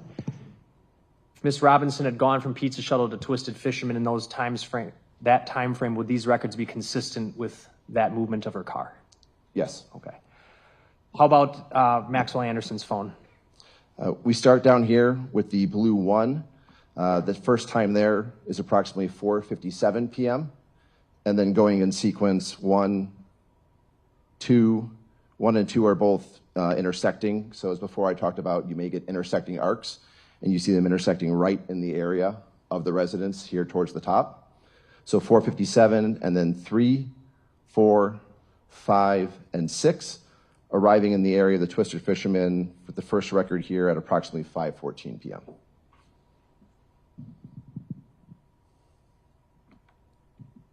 And then how about this little box in the corner here? This is just a zoomed in version of what we have right here, where both the phones and the Life 360 converge in a sense in the center of the slide. So zoomed in, you see the arcs from the timing advance and the RTT, as well as the Life 360 pin or locations that were provided. So 5:05, 52, 5:05, 37, and 5:05, 22. All 3 devices consistent with being in the area of the Twisted Fisherman around that time. And all 3 consistent with traveling from other locations to the Twisted Fisherman between 4:55 and 5:15. That is correct. Let's go to slide 10. Take us through this one. Still the same 3 accounts at the top, moving forward in time, still on April 1st, 2024, but between approximately 5:15 p.m. and 6:30 p.m. You'll see multiple distances off that tower. You'll see multiple arcs for both the Verizon phone over here, and then there's a Life 360 record at the 6:29 p.m., showing that all 3 of these devices have records consistent with remaining in that area during that time. If there were video of Sade and Mr. Anderson inside the Twisted Fisherman during the 5:15 to 6:30 p.m. hour, would these records be consistent with those videos? They would. Slide 11. Again, same 3 identifiers, now moving forward in time, where we left off before in the area of the Twisted Fisherman, going in sequence, the first blue record here at approximately 6:30, 6:30:01. Then we have a Life 360 record right there as well. Then the Verizon record, 1, 2, 2, 3, and then 3, 4. Again, starting in the area of Twisted Fisherman, consistent with leaving there and heading towards the area of Dukes on Water. And if there was video of Sade Robinson's car parking on Water Street across the street from Dukes at about 6:33 p.m., would these records be consistent with that? They would be. Now, between 6:30 and 9:05, it looks like both phones arrive in the area of Dukes on Water around what time? The first record depicted for the Verizon phones around 6:36, the AT&T phone around 6:39, and the Verizon phone has records through approximately 9:04, and the AT&T through 8:56 p.m. And those last times you talked about, they're remaining in the area of Dukes on Water? Yeah, they're consistent with remaining in that area during that time. Let's talk about what happens after 9:05 p.m. Still same identifiers, still April 1st, 2024, moving forward in time from 9:06 through 9:23 p.m., starting where we left off in the area of Dukes on Water. Both cell phones and the Life 360 have records consistent with traveling away from Dukes on Water to the area consistent with Maxwell Anderson's residence during that time. Are you able to even tell an approximate route they took? Based off the Life 360, you'd be consistent with taking the freeway south and then going west towards the residence and then north. Okay. So if there were video of Maxwell Anderson and Sade Robinson leaving the Dukes on Water around 9:06 p.m. and driving away towards this freeway, would these records be consistent with those videos? They would be. And if there was video of Sade Robinson's car arriving in the area of Maxwell Anderson's residence at 9:21 p.m., would these records be consistent with her phone moving to that same area? It'd be consistent with arriving in that area around that time. Okay. After 9:23 p.m., I'm going to move to slide 13. What do we see? This is still the same three accounts. April 1st, we now go into the second because we'll be past midnight, looking from approximately 9:22 p.m. through 12:47 a.m. The various RTT or timing advance measurements for both phones, as you can see here, another illustration of them intersecting in a similar area. Again, refining my conclusion that they're consistent with being in the immediate area of that residence throughout that time listed here. So we have records ranging from beginning about 9:22 for both phones and through approximately 12:46 a.m. for both phones on the cellular side. After 12:47 a.m., what do we see happening? Starting with down here, we'll start with is there a certain phone you want me to start with? Let's start with Mr. Anderson's phone. So we have a cell site down here being used. We had a data record handoff at approximately 12:46:14, and then the last data session runs from approximately 1:30:56 through 1:35:58. So at some point between approximately 1:30 and 1:35, that cell site is used by Mr. Anderson's phone, and then after 1:35:58, it is no longer on the cellular network, and that is why you do not see anything else mapped the remainder of this time. Going off the cellular network there, would that be consistent with, say, had the phone died from battery loss? If it had no battery, then it couldn't communicate with the cellular network, and these records would be consistent with that. And just to be very clear, are these data records at the one between 1:46 and 1:30:56? And then I think you said the tower use is between 1:30:56 and 1:35:58. Are those at all, from your viewing of the records, are you able to see whether that's phone use? It's, again, they're data records, and as I mentioned earlier, I cannot say what's happening during those data records, just that there is a data session open and that phone is communicating with the network during that time. And again, data sessions can be non-human interaction with the phone. Correct. I'll refer to it sometimes as passive usage, so not necessarily user activity, just sitting there. Could you give some examples of that? So as I mentioned before, your phone may be sitting on your desk. You get an app notification. Maybe you have a Ring home alarm, or you get a news alert, or your Gmail box is populating, or a Facebook, Instagram notification. All that's happening in the background, and you need an open data session for that to occur. So while that's going there, if I looked at anybody's records from here, I couldn't say whether it's Instagram, Facebook, or any of those other things I mentioned, just that your phone's on, communicating with the network, and it's utilizing that cell site around that time. So if the phone had been left behind but on, would these records be inconsistent with that? No, they'd be on past what time? I guess prior to 1:30:56. Yeah, so as I mentioned here, I can only say that this cell site is used sometime between that 1:30:56 and 1:35:58. After that, there's no more records of that phone on the network, so it is not communicating with the network in one way or another. And nobody had to be with that phone for it to communicate with the network at that time? I can't infer any user activity during that time. All right, let's move to Sade's phone. This one we do have movement on, and again, numbers giving you the sequence in addition to the Life 360, starting in the area of Maxwell Anderson's residence around 12:47, 12:48 a.m., consistent with traveling north, east, and then kind of northeast, ending up here where number 12 is, with records between approximately 1:33 a.m. and 1:59 a.m. Are you able to tell from the Life 360 an approximate route on what street?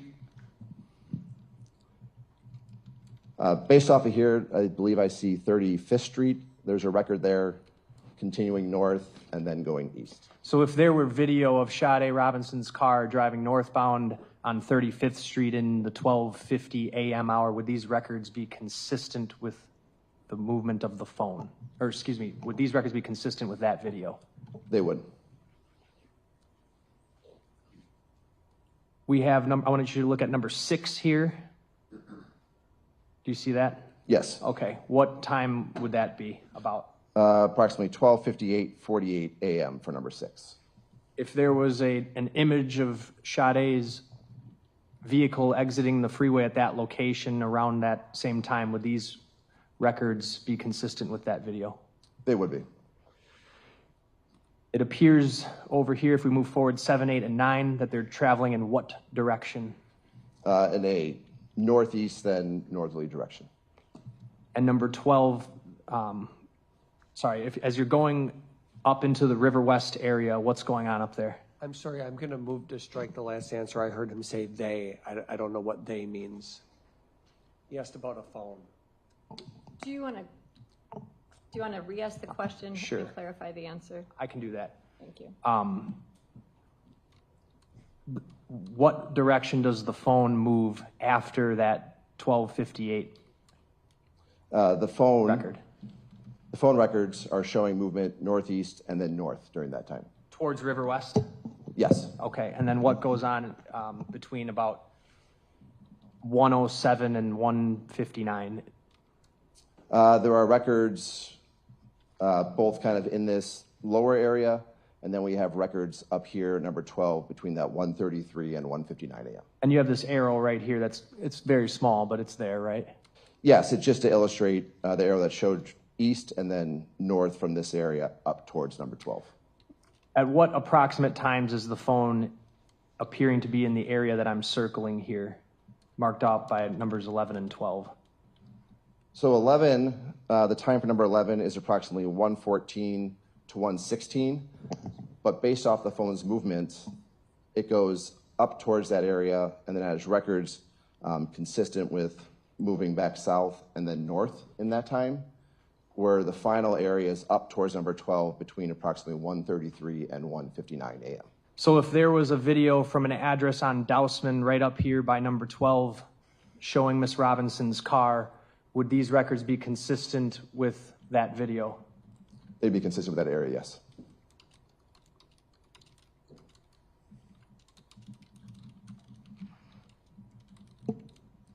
Slide 15. Still moving forward in time, we're now on April 2nd, between approximately 2 a.m. and 2:29 a.m. The AT&T phone is not shown here because it is still not on the cellular network. Starting where we left off on the previous slide, records consistent with moving north towards Capitol, west on Capitol, back east in that direction, and then south through here. So 1, 2, 3, 4, 5, 6, 7, 8, 9. So the phone appears to depart the River West area going westbound on Capitol? It's consistent with that. One of these Life 360s is a 2:06 a.m. We then, approximately 2:06, we have a 2:11 and then 2:17. So out and then back. And when you were looking at all of these, prior to mapping it all out and everything, were you in communication with Detective Jake Pushnig about the Capitol Drive area? I was. After reviewing these records, I directed him to look up there around those times for video. If there were a video of Miss Robinson's vehicle going westbound on Capitol Drive at 2:06 a.m., would these records be consistent with that video? They would be. And if there were a video of her car going eastbound on Capitol Drive at 2:16, would these records be consistent with that video? They would be. And then after coming back eastbound, are you able to tell from the Life 360 whether the car or the phone appeared to travel consistent with the interstate? Yes, both the Life 360 as well as the Verizon records. So based off of the latitude, longitude of where it is, you see it on the freeway, but also just looking at the timestamps. at approximately 2:22, and then 2:27 down here. So we get from here to here in 5 minutes would be consistent with the freeway. Okay, based on the speeds, right? Correct. So by 2:28 a.m. on April 2nd, we're looking way down here south of downtown Milwaukee in the area consistent with the freeway. That is correct. Going to move on to slide 16. What happens after that time? Continuing where we left off, the first record here at approximately 2:28. The second, third, fourth out here at approximately 2:33. Actually, I want to pause you. I want to go back. I forgot to ask one thing. When we were talking about going down Capitol, about how far west did it appear that the phone went? It would be, this arc here was the closest one depicted here, so that'd be consistent with getting towards Fond du Lac. Okay, Fond du Lac Avenue and Capitol Drive? That's correct, around that general area. And then before moving back east? Correct. All right, sorry about that. Let's go back to ahead, I should say, to slide 16. So back where we were, here at approximately 2:28, 2, 3, 4 at approximately 2:33. Back to 5. 5 was at approximately 2:35, and then 6, 7, so consistent with travel west, east, south, and then east as we continue 7, 8, 9, 10, 11, and then 12, consistent with the area of the location of the lake. Okay, so there's a Life 360 point over here at 2:32 a.m., right? Correct. Does this appear to be as far west as the phone records show that it went? Yeah, that area would be consistent with where that point is in that northeast thoroughfare. And then it appears the phone, the records are consistent with the phone moving back east after that? Correct. And then what time would those records be consistent with the vehicle exiting at, say, College Avenue? Sometime around that 2:38, so we have this 2:38 record. Don't have all the arcs illustrated, or else you would not be able to see clearly what is going on. And then we're here at number 8 at approximately 2:42. So I'll just stop it right there. And so if there was a video of the vehicle exiting the interstate at College Avenue at 2:38 a.m., would that be consistent with what the records show? It would be. If there was a video and then the phone moving eastbound on College Avenue, and if there was a video showing the car over here at St. Luke South Shore at 2:51 a.m., would that be consistent with what the records show? It'd be consistent around that time, yes. And then how about after that? We then have these multiple arcs and distances off tower number 12, as well as a Life 360 point. So these records consistent with being in the area of the lake location between approximately 2:52 a.m.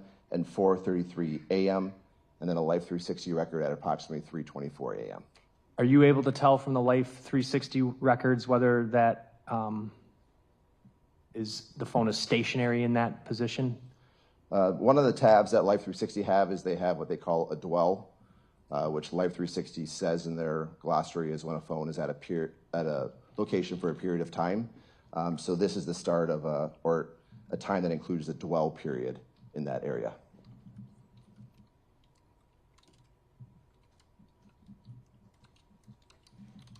So these three arcs we're seeing here, they're all seemingly intersecting with the orange pin drop that you put in there, correct? They're in that area, so that first one is intersecting there. The other two are just a little bit past it, but consistent with that general area. So if the phone were at the location of the orange pin drop from about 2:53 a.m. to 4:34 a.m., would these records be consistent with that? They would be.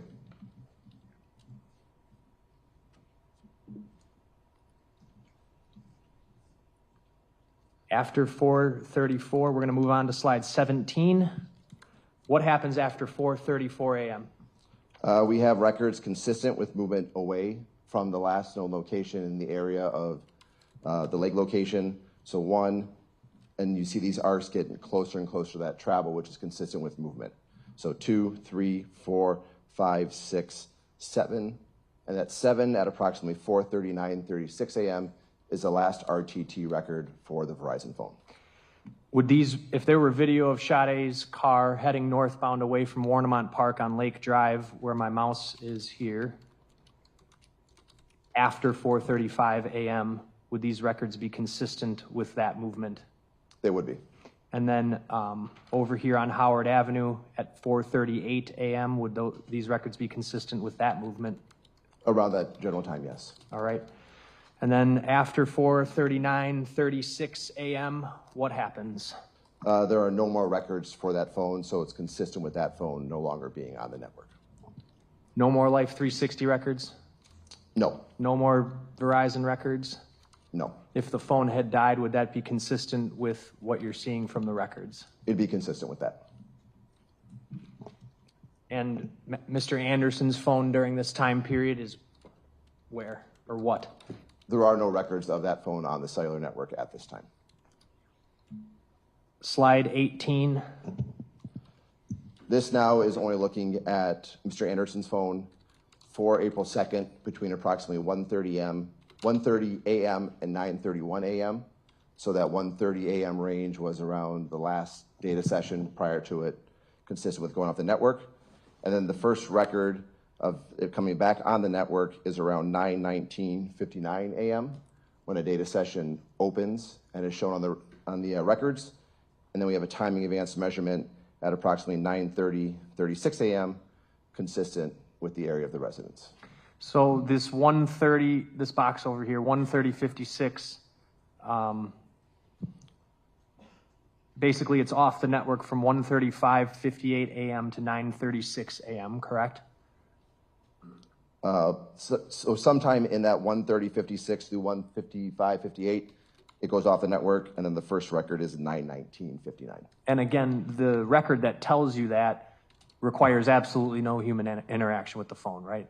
Correct. It's the data record. So again, that passive activity that I can't tell you whether it's user interaction or not, just the phone could be powered on.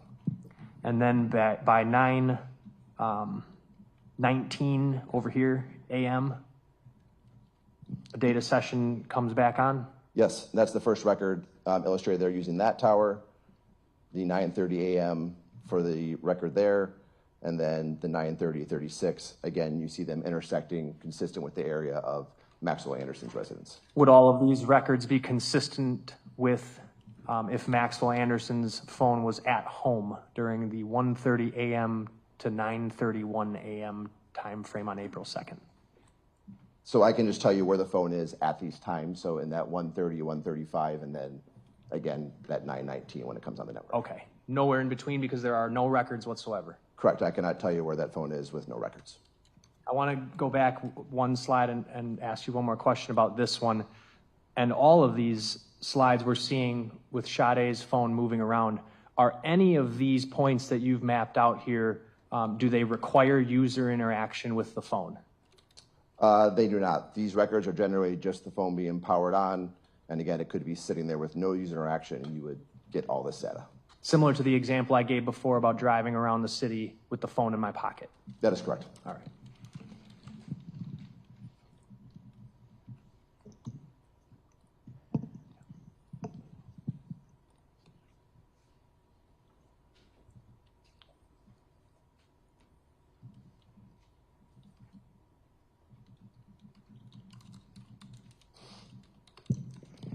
All right, and then slide 19 here, that's the last slide. I just have a few more questions. Agent Reiner, are you aware of the last text message, the time of the last text message from Sade Robinson's phone? Upon reviewing the records, yes. What is it? That was an outgoing text at approximately 5:18 p.m. on April 1st, 2024. And who was it to? That was to Mr. Anderson's phone. Are you aware of the time of the last connected call from Sade Robinson's phone? Yes, the last incoming call with duration, yes. And what time was that? That was at approximately 4:26 p.m. for 131 seconds. So in the times that we've talked about throughout this entire slideshow, there were no other calls from Ms. Robinson's phone? Past that 5:18 text, no. I have nothing else.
everybody, we're going to take a break right now for the afternoon. So you can stretch your legs a little bit, get some water, and then we'll come back shortly. Okay? Thanks, everybody.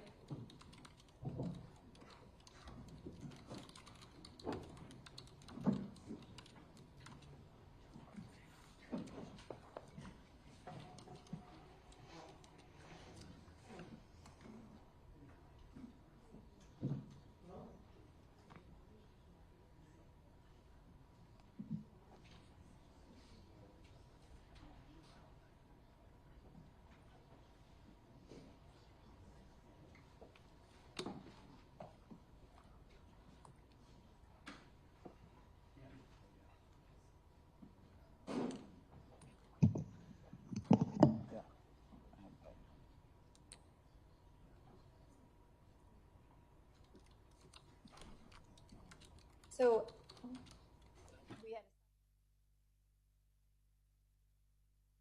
concern that the jury was looking a little sleepy at points, and that there was one juror that shut his eyes for a period, but then popped right back up.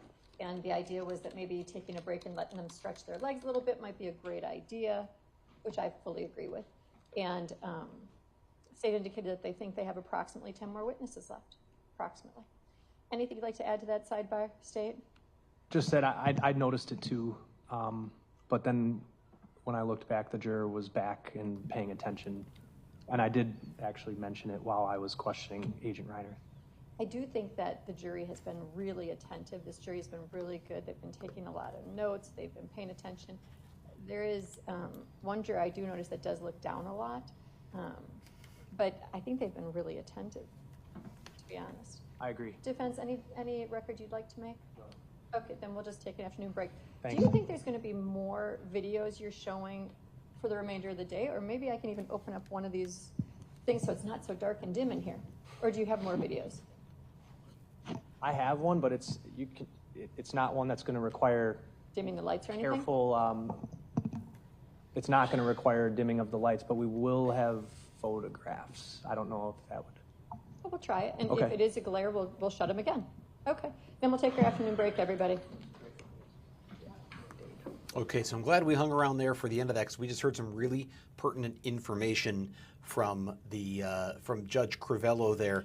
Just before, or just as they broke for this afternoon break, she explained right after that the reason she chose 2:30 to break was that some of the jurors were starting to look a little sleepy.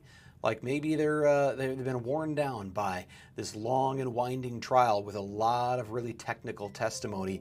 The afternoon so far has been spent almost entirely on an FBI analyst going over cellular data and matching that to the videos that we have seen and to the Life 360 GPS data that we have been told about. So another layer of confirmation of where the phones were going and when. And we now know one thing that is new, and that is Maxwell Anderson's phone was not communicating with a cellular network between about 1:30 in the morning and 9:19 a.m. We know that at 1:06 a.m. is when he passed by or I shouldn't say he, when her vehicle passed by Sade Robinson's apartment. That was, again, 1:06 a.m. We don't know who was driving. We don't know who was inside. We don't know for certain if Sade Robinson was alive or dead at that point. We know the vehicle went past her apartment after leaving Maxwell Anderson's home based on all of the testimony and all of the data and video. And we know that just somewhere shortly thereafter, Maxwell Anderson's phone went off of the cellular network, which we were told was consistent with that phone being turned off or for whatever reason not communicating with the network. And then it resumed at 9:19 a.m. That is not long after. That's 9 minutes after Sade Robinson's car was spotted going northbound on 43rd Street on Tuesday morning, having left Maxwell. Actually, I'm sorry. I'm wrong about that. I've got that time wrong because by 9:19 her car was burning. So let's forget about what I just said, or the 9:10 thing. That can't be accurate. So I'm going to delete that from my timeline. In any case, 9:19 a.m., which is after Maxwell Anderson had returned home on the county transit bus, according to prosecutors. One other really important thing that we just heard right there at the very end If you've been wondering how long does this have to go, well, we're certainly wondering too. We've already heard from 76 witnesses in this case. About 10 more left on the state's list. That's what the judge just said she was told. There's about 10 more state witnesses left. I doubt they're going to get through all 10 this afternoon, so I suspect the state will continue its case in chief tomorrow and will likely be resting sometime tomorrow. That is a best guess. You can never tell how long any individual witness will take, but it sounds like the state's case may be wrapping up sometime, perhaps tomorrow, unless they really speed through a bunch of people this afternoon. One other thing is, if you're wondering, well, how long is the defense going to go? Are they going to have 70 or 80 witnesses? Highly unlikely. In fact, they probably won't have all that many because, as Julius Kim, our legal expert who's been joining us throughout the trial, mentioned earlier today, the defense has really been presenting its case through cross-examination the whole way. They've been cross-examining these witnesses and raising what they believe are holes in the state's case, poking holes in the evidence and talking about what isn't there, not just what is there. So will they have additional witnesses to bring forward? Probably. How many? Hard to say. It's certainly not going to be 70 plus witnesses. How long will the defense's case take? Who knows? Is it possible that we'll start hearing jury instructions by the end of this week, or closing arguments by the end of this week? I think there's a decent chance we could hear closing arguments maybe by Friday. I think tomorrow afternoon would be pretty quick.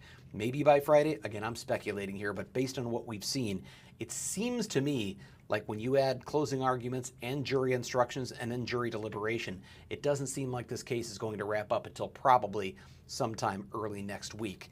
Again, speculation on my part, but it's based on everything we've seen so far.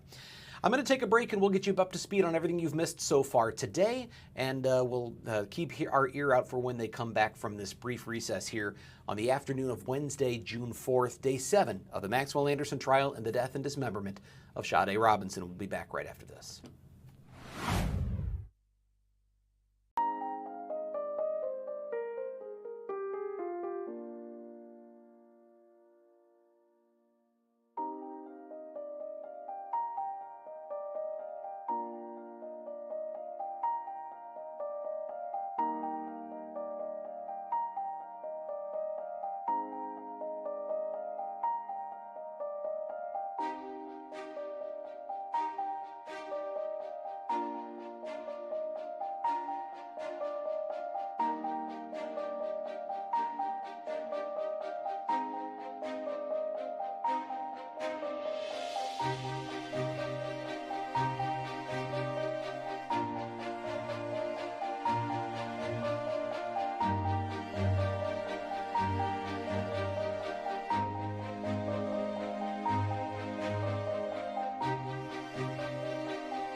This is the Wisconsin Live Desk.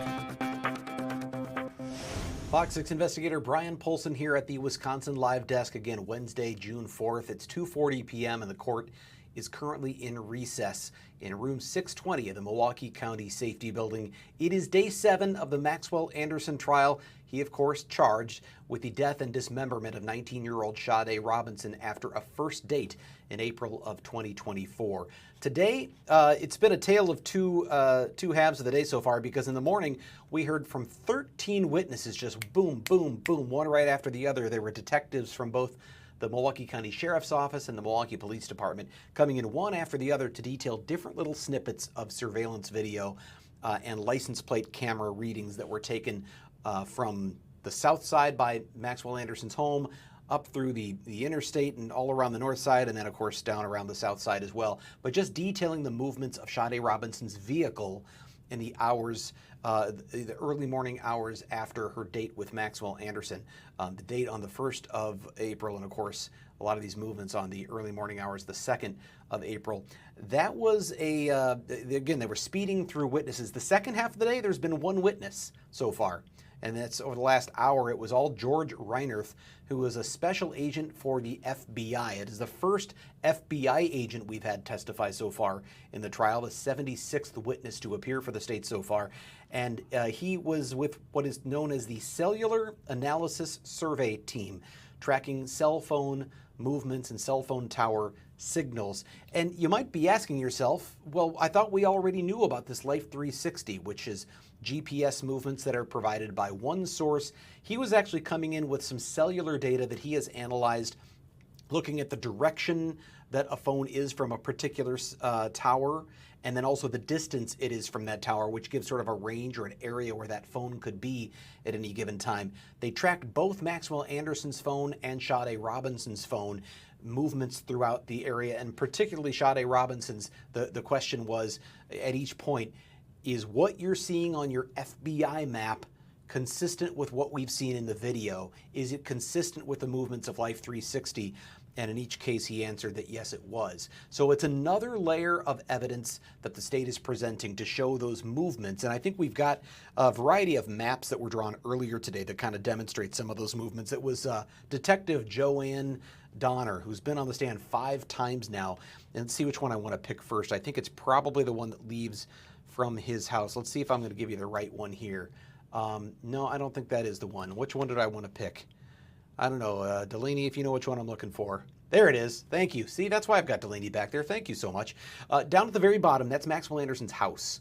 So it's circled down there at the bottom. They track his movements going west on Euclid and then north on 43rd Street up to Forest Home. That angled road is Forest Home.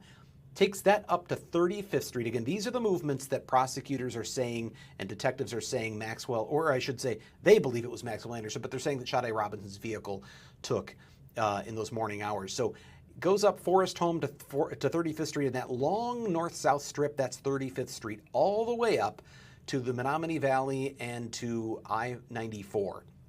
Gets on I-94 and the car goes east. They don't actually have any video on the interstate, but based on other locations and the time it took between places, they've made the determination that he went east on I-94. The next one after that would go north on I-43 and then getting off at McKinley. You see the red Sharpie there is pointing to the McKinley Avenue exit. Right at the end of that line is where there was a license plate reading camera that read the plates of the vehicles. It looks like Sade Robinson's car the whole way, but here they get an actual license plate read, ASP1171, and you see those sort of signature C-shaped tail lights that belong to the 2020 Honda Civic that we've heard so much about.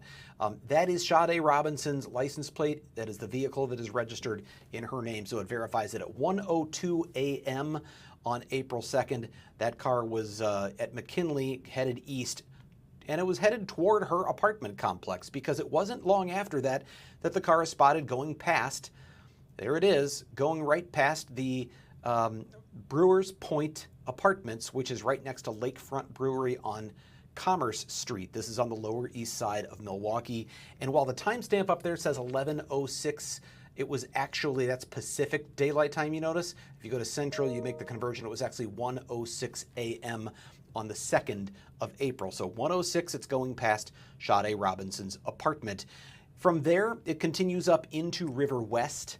And there were some movements up and down an area in River West, and eventually the vehicle goes west on Capitol Drive. So they don't really detail exactly where it goes through River West, but you can see that it goes up to Capitol Drive. You see Shorewood, the word right up in the upper right corner. That's Capitol, the east-west road.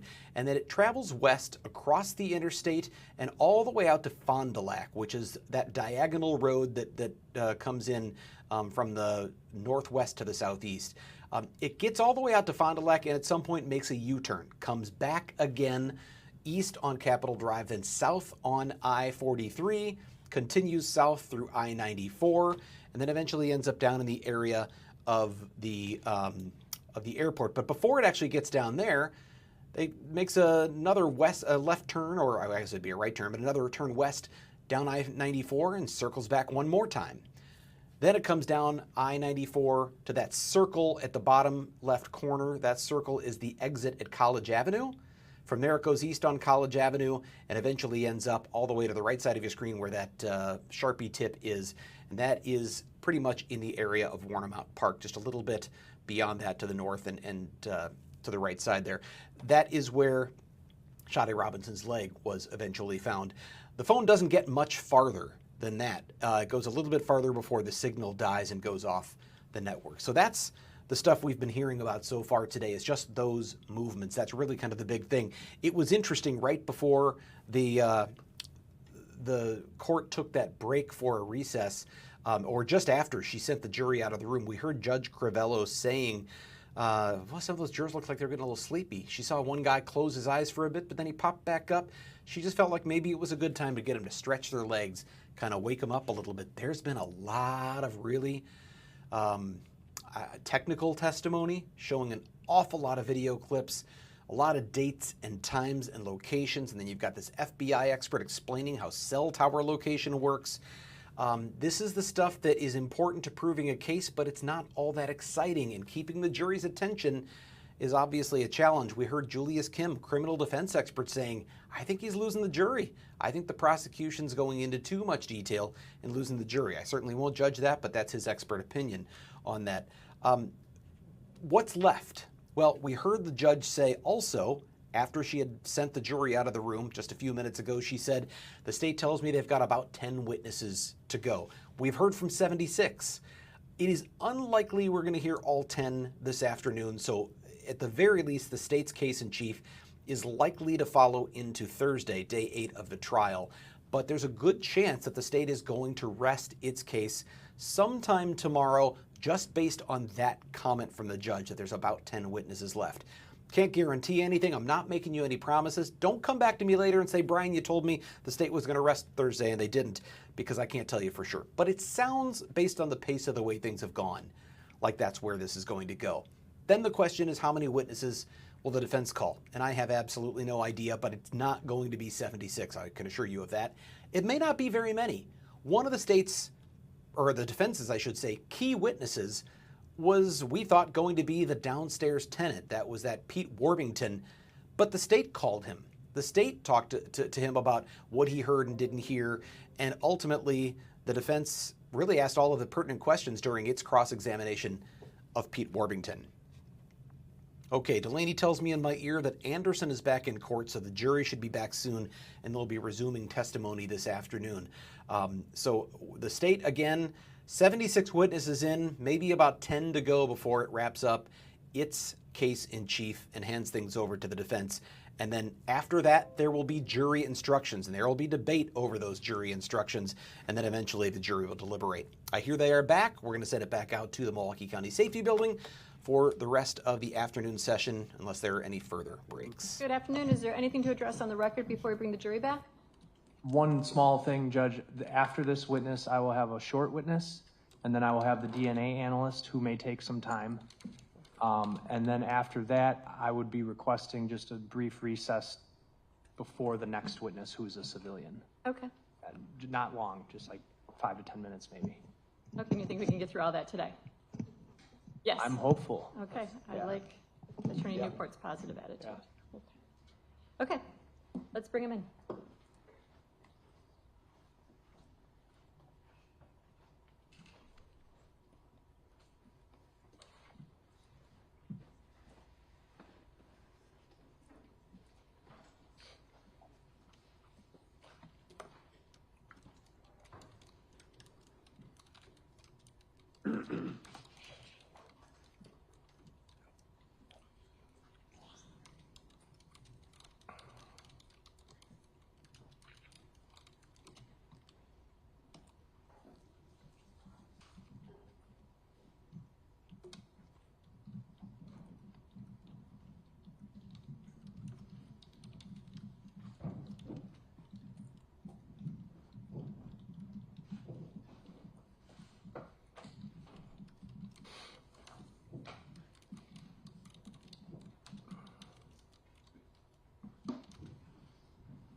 Okay, we're going to go back on the record. We have the same appearances. We still have the special agent on the stand. So just, I know that it's long and sitting here all day. It's not always so easy listening to everything and just sitting here. And sometimes you get a little bit exhausted by it. If anybody feels exhausted and wants to stand up, you can stand up and stand to the right, to your left of the jury box. And you can do that without asking permission. So if you feel like, boy, I just got to stand up and stretch my legs, or if you're in the back row, feel free to stand up if you want to stretch your legs at any point. Okay? Because I know that we just keep going. All right. Let's proceed at this time. Cross. Thank you. Good afternoon. Good afternoon, sir. Just a few topics. So first of all, with respect to the final topic you were asked about, phone calls or text messages, obviously there's other ways that one can use data on one's phone. Such as? Instagram. Yes. There's other ways to communicate is a better way to say it besides just text or phone calls, right? Correct. Especially with the younger generation, 19, 20-year-olds, right? Yes, social media, anything. Many may not even use text messages all that often. Possibly, yes. And to be clear, with all this data we're looking at, when we're talking about data points, I want to emphasize that can be a person using the phone, or it can also be the phone operating in the background, right? In terms of the data that we talked about? Yes. Well, so from the phone records, from what I can testify to, I can talk about usage in terms of voice or text, but then whether it's the data records or the RTT or timing advance, I can't tell you whether that's somebody using it or just sitting idle. And you said that for Ms. Robinson's phone, the last phone call was at what time? The phone call was at approximately 4:26 p.m. that had duration. And then a text message at what time? 5 something? The text message was an outgoing text at 5:18, and those were user ones, so looking at somebody actually originating a text or answering a phone call. Okay, but what about Instagram messages after 5:18 p.m.?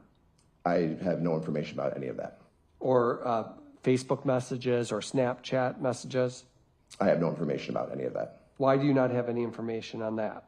Because I'm just looking at the phone records from the cellular providers, and they would not capture that activity. So one would need the actual phone and a different type of expert to answer those questions. Potentially, if that was there, but that would be somebody other than me.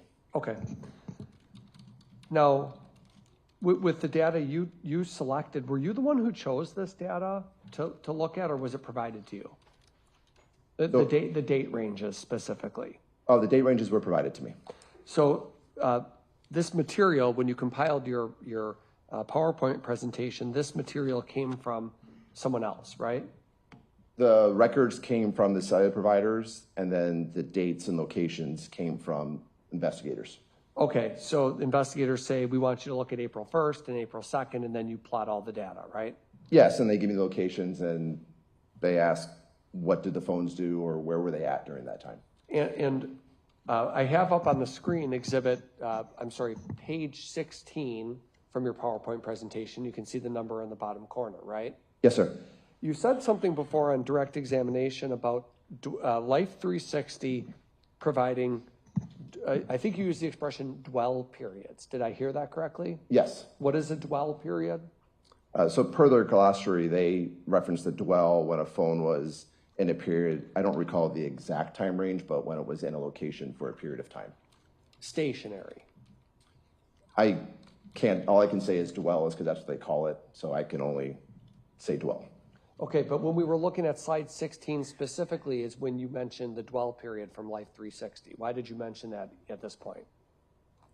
So it was a question about remaining, I believe, in an area, and that was, according to the Life 360 information, that's what they informed as a dwell period. Okay, so any of these numbers we see here can be incorporate dwell periods? No, there were 4 areas and locations related to dwell over the time frame of my analysis. And which 4 would those be? Those would be the area of Twisted Fisherman, Dukes on Water, Maxwell Anderson's residence, and as well as the lake location. Now, with respect to that lake location, you're talking about the one down by Grant Park, Warnemont Park, down in that area? Yes, that orange dot with those coordinates I was given. And early in your presentation, you were showing us the cell towers that exist because obviously the cell providers have put towers in popular areas, right? They build their network to meet their business needs and satisfy their customers. So like slide 7, for example, numerous cell towers throughout downtown Milwaukee, and then lesser and more rural, less populated areas, right? Yes, they kind of vary. There's a cluster there in the middle, kind of around the residents, and less dense in some of those other areas, yes. And then Warnemont Beach, that orange circle, right? Yes, that box there, yes. Now, could you go back? I want to ask somewhat of a hypothetical. You have Max Anderson's phone number, obviously, right? According to these records and the information I was given, yes. Yeah, you have his number. Yes. Okay. And you can contact the cell provider and get records, right? Yes. And those records can then show you, and you can go back months and months and months. Depending on the provider, they have different retention periods, and it could cover months, yes. Spoke a little fast there. Different providers have different retention periods. Yes, and they would go back. All of them would be able to, let's say, have it from 3-4 months ago at least, and okay. Longer. So if we wanted to see, for example, does Max Anderson go to Warnemont Beach area on as a regular habit or a regular basis? Does his phone go there regularly? You could go back historically for months and look at that, right? If I had the records, you could go back and look for that, yes. You could plot out really sort of one's daily routine in a way, couldn't you? With the right data sets, yes. Yeah, if you go back 3 months and plot it all out, you might start to see patterns that develop. Correct. And that's something you've done in your work with the FBI.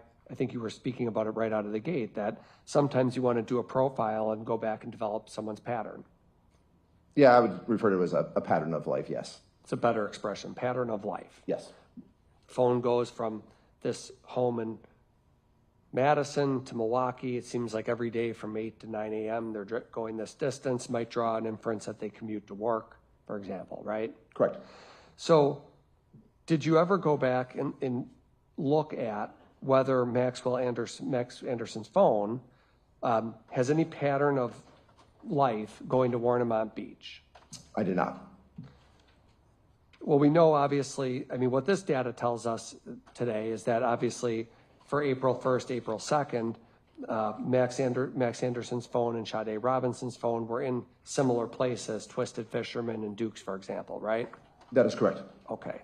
Well, nobody disputes that. I'm not sure what's being disputed, but I agree with your past statement. And then Warnemont Beach, there's no evidence of Max Anderson's phone going to Warnemont Beach April 2nd, right? In these time frames that I analyzed, there's not. There is a data entry of 130 to 135. What slide should I have been looking at for that, if you remember? That slide would be, I'll find it. That's going to be slide 14. Okay, I'll just flip it a little bit here.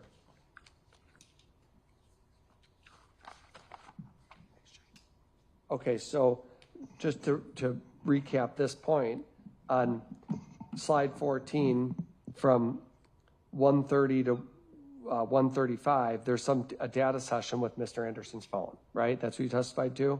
That is correct. Could be that the phone is, it certainly means the phone is on, right? Correct. Which is important. It means someone didn't shut it off. It's on. It's on at some point during that time, yes. And then the phone had some activity during that time, right?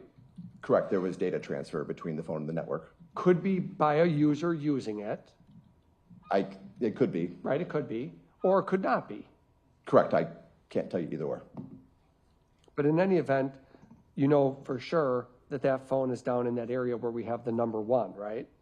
The blue number 1. Yes, at that point between 1:30 and 1:35, as you mentioned. Yes, sir. Slide 14, blue number 1, phone down there, right?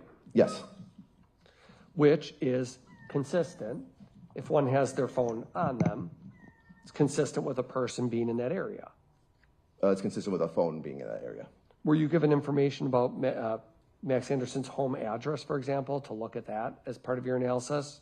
Yes, it's denoted by the red R on the map. And this one blue one that you have down here at the bottom is in that area, right? Yes, between that 1:30, 1:35, as you referenced.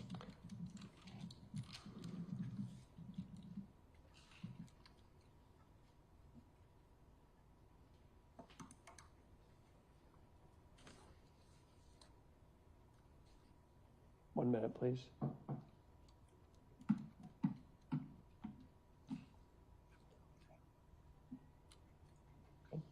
Okay, that's all. Thank you. State? Just very briefly, the record, when law enforcement wants phone records for you to analyze in this fashion, you have to get a court order to do so, right? A search warrant. You didn't do it yourself here, the sheriff's office did it, but that's how the records that you received were compiled, right? Yes, they were obtained via legal process, a search warrant, and then provided to me. And when counsel asked you on this slide whether this was what I'm circling here, the data, it says data handoff, when he said that's indicative of some activity, you are not testifying that that is user activity. Is that a fair statement? I can't tell you what kind of activity, just that it's communication between the phone and the network. That'd be a question for somebody else?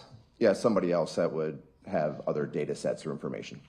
Perhaps information from the mobile phone itself? Potentially. Nothing else? Defense? No. Thank you. Okay. State your next witness. Recalling Ethan Stout.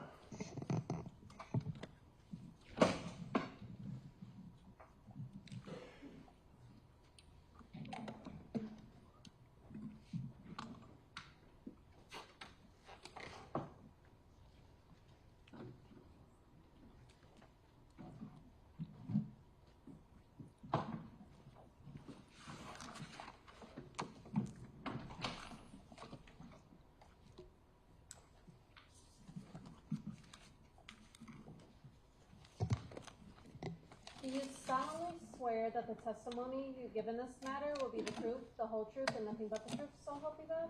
I do. You can please be seated, restate, and respell your name for the record. Deputy Ethan Stout, ETHANSTOUDT.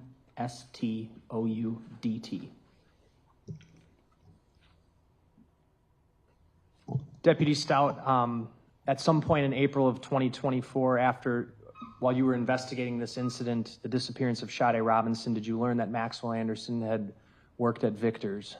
I did. Where's Victor's? Victor's is located at 1230 North Van Buren Street in the city of Milwaukee. Did you attempt to get video footage from Victor's? I did. Did you go to that bar?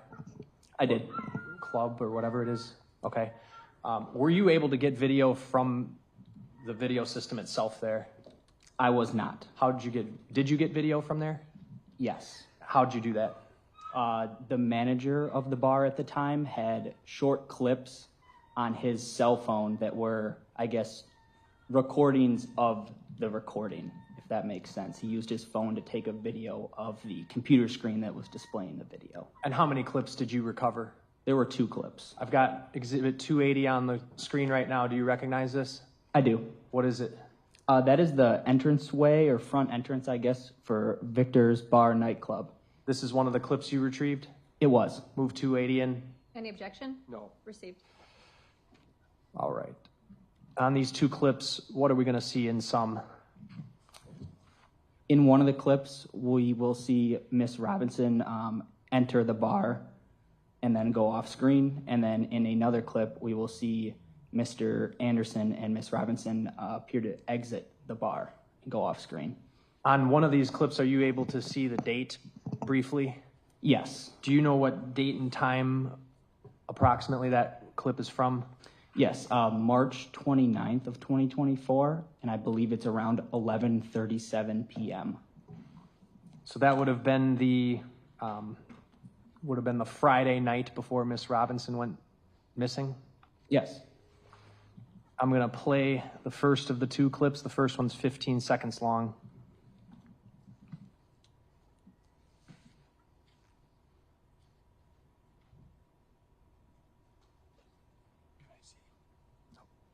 I got the wrong clip up. I'm sorry. I'm starting with the clip that ends in the number 1785.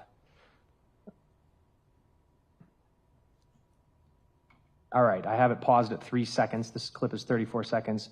Camera person zoomed out. Are you able to see the date and time? If you have to get up, you can do that. Sure, I'll get up quick. Okay. And then come back to the microphone, please. Yes, I'm able to see the date. What was it? That is, excuse me, 03/29/2024 at 11:37 and some seconds p.m. All right. Playing this clip. What do you see? In the back right of the frame, I see Miss Robinson entering the bar.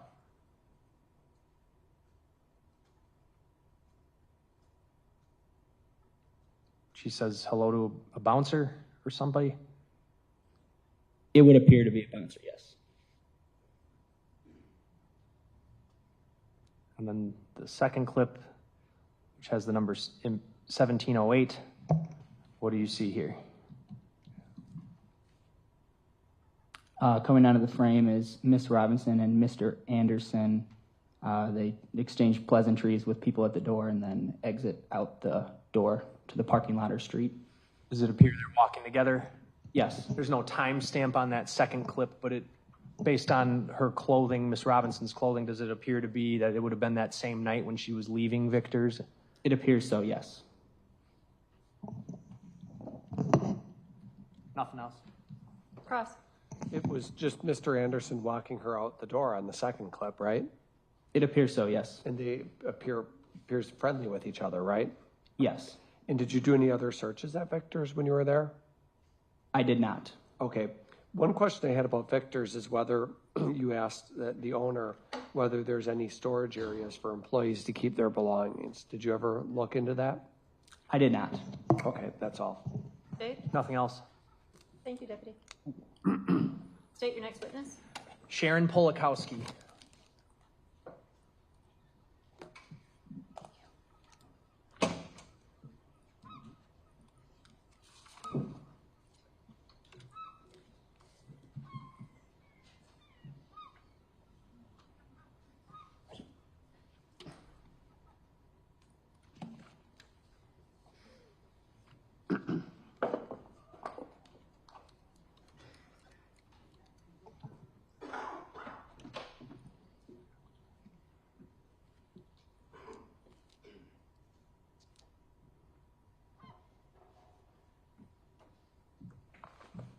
Do you solemnly swear that the testimony you give in this matter will be the truth, the whole truth, and nothing but the truth, so help you God?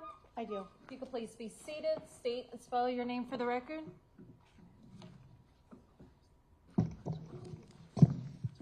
Sharon Polakowski, SharonPolakowski. Good afternoon. How are you employed? I'm employed as a forensic scientist in the DNA analysis unit of the Wisconsin State Crime Laboratory in Milwaukee. How long have you worked in that capacity? I've been at the crime laboratory since October of 1993. I've been doing DNA analysis since maybe 1997.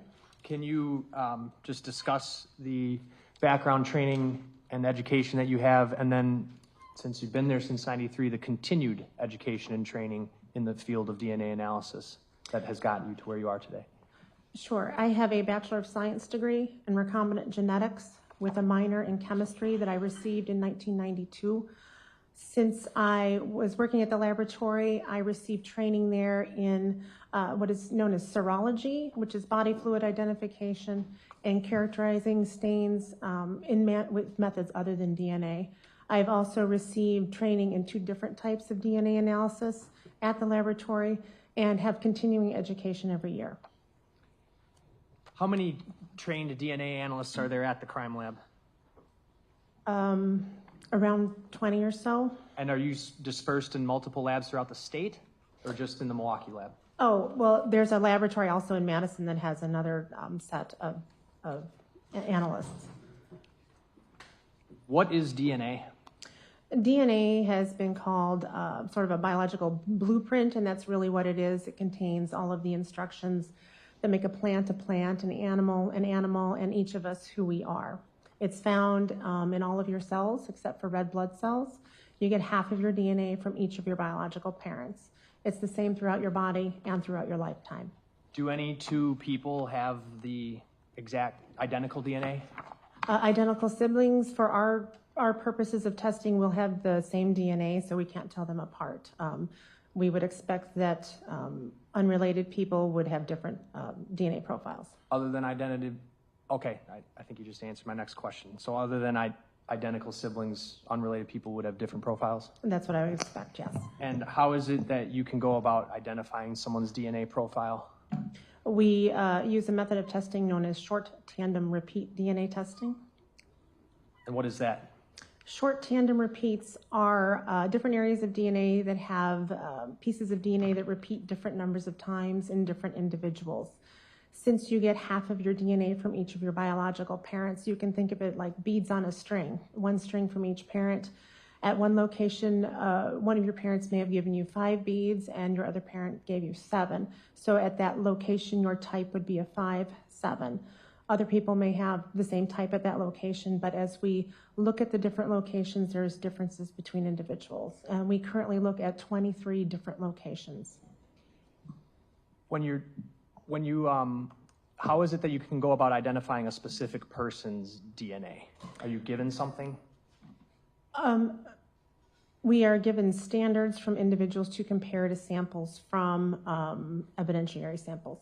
So you would be provided a known standard from a known person, and then you can use that to compare to other items of evidence? Yes. And how is it typically that you receive the standards, the known standards? Standards are typically a buccal swab from inside the mouth, or they might be a dried blood standard. Typically that comes from someone who's no longer living. How is it that your lab receives the items that you're going to compare the standards to? They are submitted to us by various law enforcement agencies. And sometimes you're getting swabs from pieces of evidence, right? Yes. And sometimes you're getting the items themselves? Sometimes, yes. And is there some kind of a screening process done when you receive either swabs or a physical piece of evidence? Yes. Can you describe what that process is like? It depends on what the items are and what we're looking for on the items. So a typical screening process is to look at a particular item for either a body fluid or other areas where DNA may be present. If it's a swab from an item, we may cut part of the swab or maybe the entire thing, depending on if there's a body fluid present or not. If it's an item, we might be looking for body fluid stains or areas where DNA may be deposited. And how is it that a person can leave their DNA on something? It can be left in a variety of ways. And what kind of, are there different items from the body that it can be left on? Or from, I should say? Yes, it can be left via body fluid stains like saliva or blood or semen. It can also be left through someone wearing an item or touching it or handling it. Is that commonly referred to like touch DNA? Yes. And what does touch DNA come from? What does it come from? Typically, we would expect it to come from shed skin cells from some part of your body, your skin. That's why you gave the example of an article of clothing, right? Right. All right. Can DNA be fragile in a sense? In other words, can it be removed from items once it's on an item? Yes, it can be. And what are some things that could affect whether or not it is left on an item or not? Well, one of the things that can affect it is how much is there to start with, how long it's been on an item, if it's subject to some sort of environmental conditions such as sunlight or rain, if it is rubbed off or cleaned off, or if it just is there for a long period of time, DNA does start to break down. How about fire? Yes, that would heat will destroy DNA. And how about passage of time, just general passage of time? Yes. How so? Just in general, it starts to break down, and it depends the rate of breakdown depends on what was there to start, why it's breaking down, if it's just time or if there's temperature involved or something like that. If you, actually, before I go there, how about if something is washed with water? If it's washed with water, it can wash DNA away, yes.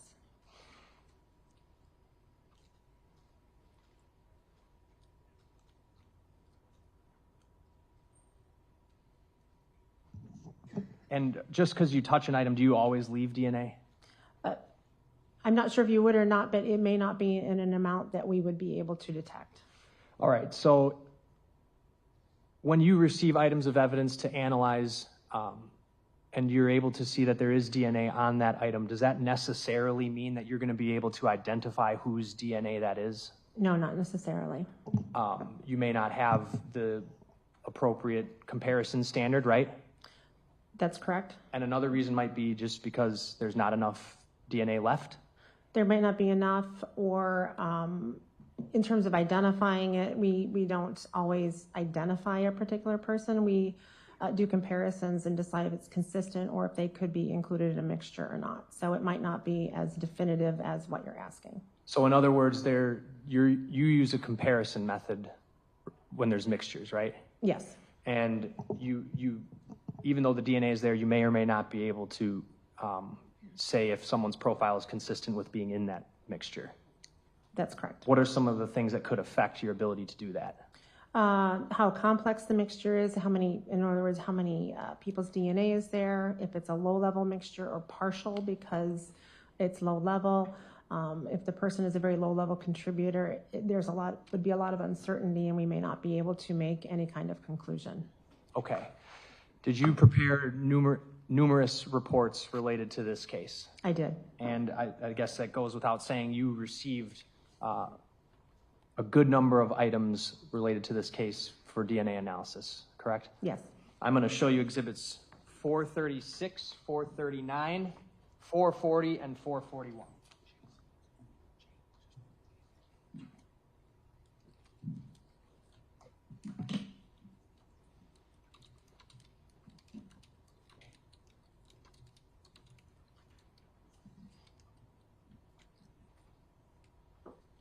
Numbers one more time. Sure. 436, 439, 440, 441. And just take a moment and parse through those and then tell me when you're done.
All right.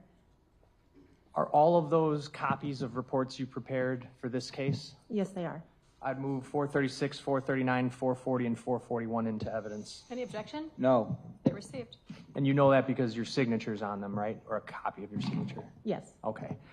I'm going to start with Exhibit 436 in front of you, and I guess I would also have 439 in front of you. At the outset, when you were first involved with this case, it was early April of 2021, correct? Yes.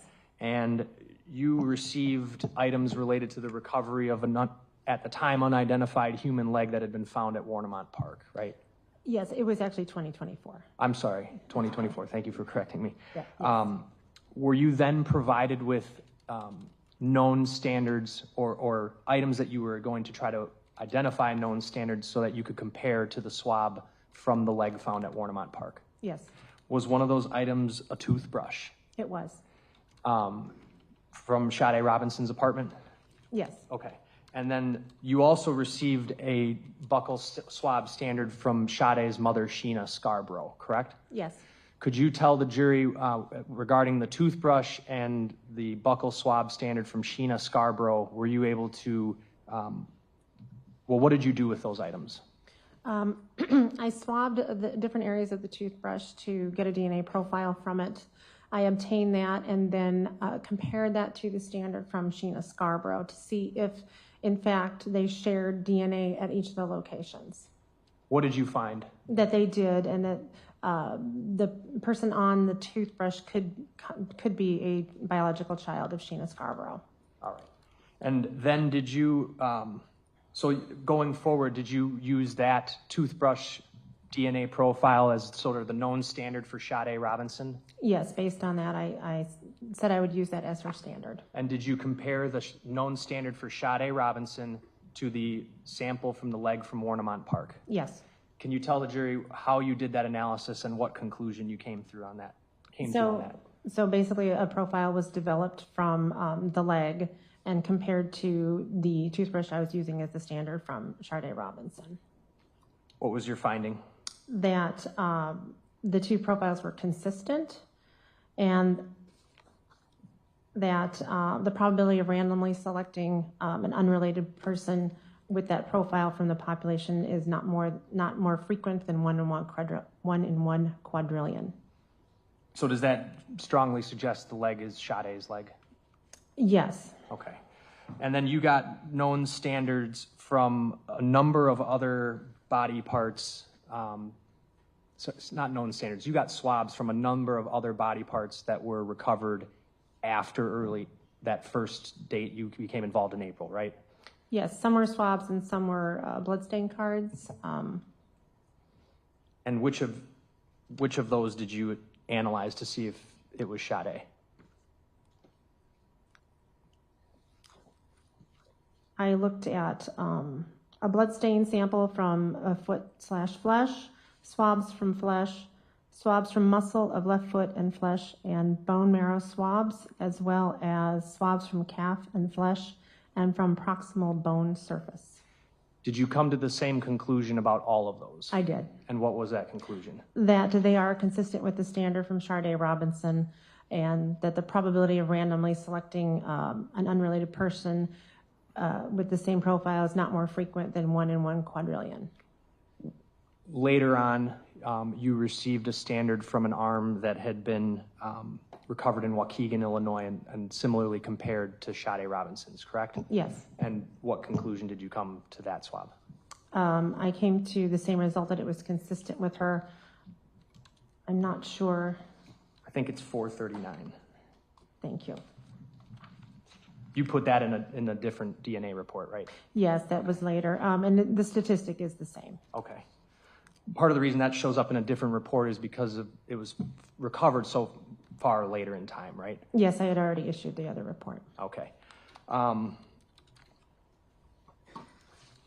think that does it for 436 and 439. Did I miss anything in those? I don't believe so. Okay. You received swabs that were obtained from parts of a vehicle, correct? Yes. Did you compare those? And you also received a swab, a known standard for Maxwell Anderson. Yes, I did. Did you compare the swabs from the vehicle to the swabs from Sade Robinson, or the standards of Sade Robinson and Maxwell Anderson? I only had results from one swab from the vehicle, from the exterior driver door handle, but I did compare it to both of them. But you got a number of swabs, correct? Yes, we received 5 swabs, and I tested 3 of them. Why was that?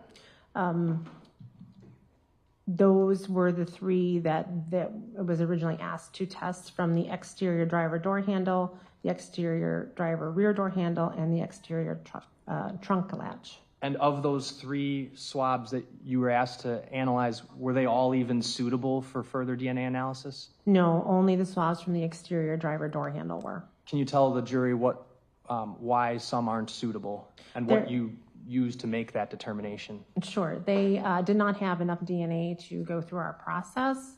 Once the DNA was extracted, and I saw how much there was. So the only one that continued was the driver door handle's swabs. The driver door handle, you identified what? It was a partial single source female profile that was consistent with the profile from Sharday Robinson.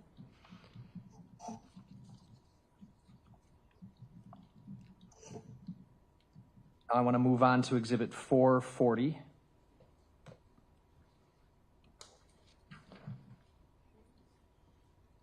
You received a number of items, swabs from Maxwell Anderson's home, correct? Yes. And on any of those swabs, were you able to find support for inclusion of Sharday Robinson? Of those items that were submitted, there was only one, the plaid jacket from the living room, that could be associated with Sharday Robinson. Showing you Exhibit 467. I'm not going to open it because I don't want to destroy this bag. I think you can kind of...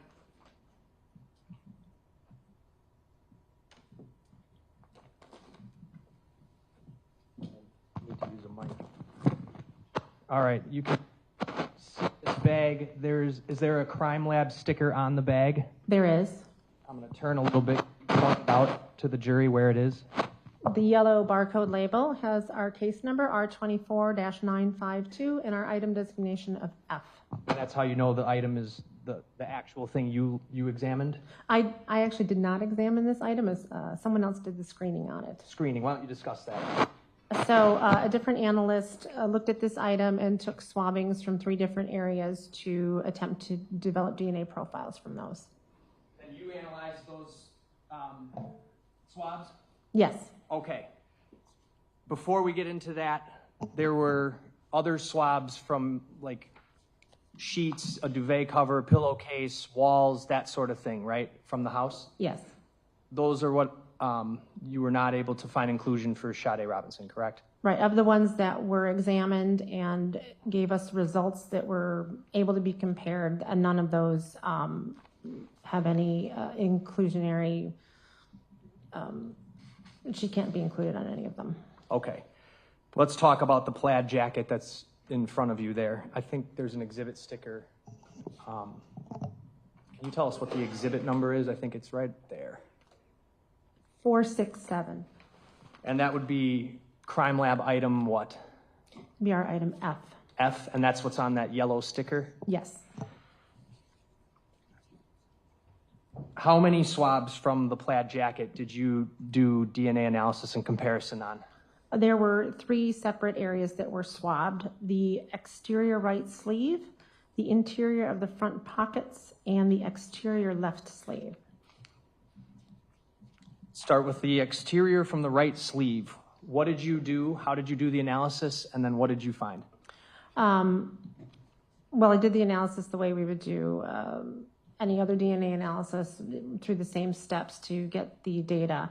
I found that it is a 4-person mixture with at least 1 male. And I assumed the presence of Maxwell Anderson on that since it came from his home. And so then you do a comparison? Yes, then a comparison, an interpretation and comparison then to the standard from Sharday Robinson. And when you compared that 4-person mixture to the known standard for Sharday Robinson, did you find any support for inclusion of her DNA? I did. Tell us what you found. So this statistic is what is known as a likelihood ratio, and that compares 2 different explanations for a given profile. One in which a particular person is included as a contributor, and one in which they are not. So for this item, the 2 different explanations are: this DNA profile is from a mixture of DNA from Maxwell Anderson, Sharday Robinson, and 2 unknown individuals, or it comes from a mixture of DNA from Maxwell Anderson and 3 unknown individuals. In this case, it is at least 177,000 times more likely to see this profile if it is a mixture of DNA from Maxwell Anderson, Sharday Robinson, and 2 unknown people than from Maxwell Anderson and 3 unknown. And is that how you were able to conclude that there's very strong support for inclusion of Sharday Robinson in that 4-person mixture? It is actually strong support. Okay, strong support for inclusion. Thank you. Yes. And again, your hypothesis that you're using there, the 4 people, it's because you were able to identify a four-person mixture. Yes, and looking at the data, it appears to be a 4-person mixture. Let's go to the next swab from the interior front pockets of the jacket. What did you find there? That is a 3-person mixture. And similarly to the other one, the 2 different explanations for this profile would be that is a mixture of DNA from Maxwell Anderson and Sharday Robinson and an unknown person, or from Maxwell Anderson and 2 unknown individuals. What did you find?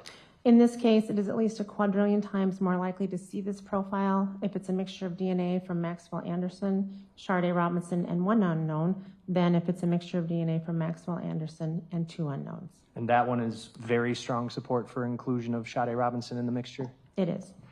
Lastly, the sleeve of the plaid jacket, the left sleeve of the plaid jacket. Yes, this is a 3-person mixture of DNA. And what did you find? That when compared with Sharday Robinson, the likelihood ratio fell into our uninformative range, so that I can't make any conclusions regarding the presence or absence of her DNA in that mixture. Can't say whether her DNA is in there or whether it's not in there. Yeah, right. There's not enough statistical support either way. All right. So of those 3, we have, in some, strong support for inclusion on the swab from the exterior right sleeve, very strong support for inclusion on the swab from the interior of the front pockets, and for the last one, just uninformative. Yes. All right.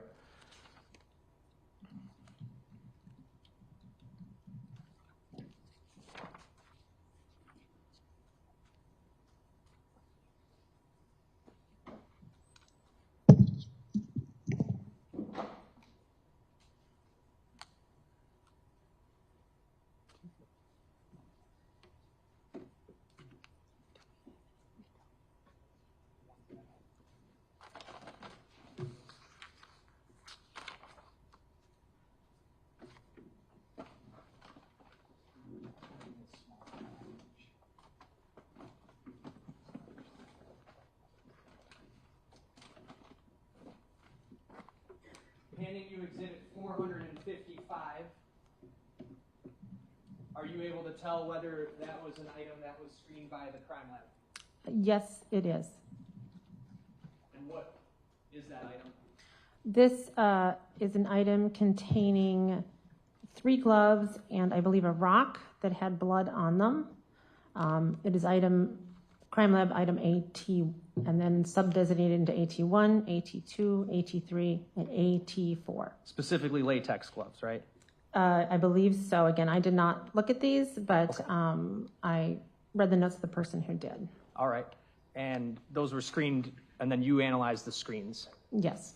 And so if you want to flip to page, I think it's page 10 of exhibit 440.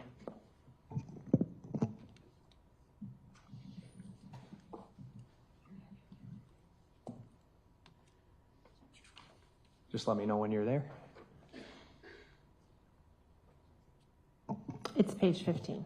Oh, I'm sorry. That's okay. You are right. All right, so you analyzed first swabs from blood stains on the first latex glove and swabs from blood stains on the third latex glove, correct? Yes. There were 3 total, right, according to Yes. your report? Yes. Okay. And what were you able to learn when you analyzed the swabs from blood stains from the first latex glove and third latex glove? Those had the same single source female profile. As each other, As right? each other, yes. They appeared to be the same, and Sharday Robinson and Maxwell Anderson are both excluded as the source of that DNA. The blood is not Shaday's and it's not Mr. Anderson's. Their DNA is not on there, no. How about the next one, the blood stain on the second latex glove? What did you learn there? There was a different female profile on there, and again, Sharday Robinson and Maxwell Anderson are both excluded. Next, the swabs from the exterior of the first latex glove. So that was, we already mentioned the first, where there's a female profile that's not Sharday or Maxwell Anderson. Now, there was a swab from the exterior of that glove? Yes. And what was your conclusion there? That is a 3-person mixture.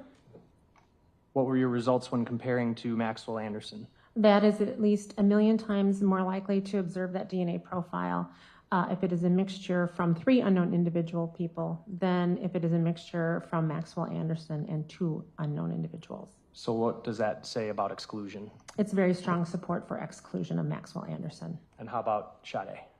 Her likelihood ratio fell into the uninformative range, and so I can't make any determinations. From that swab alone, right? From that one, yes. But you do know from the blood that she's excluded on the blood. Yes, she was excluded from those other profiles. And uninformative means what?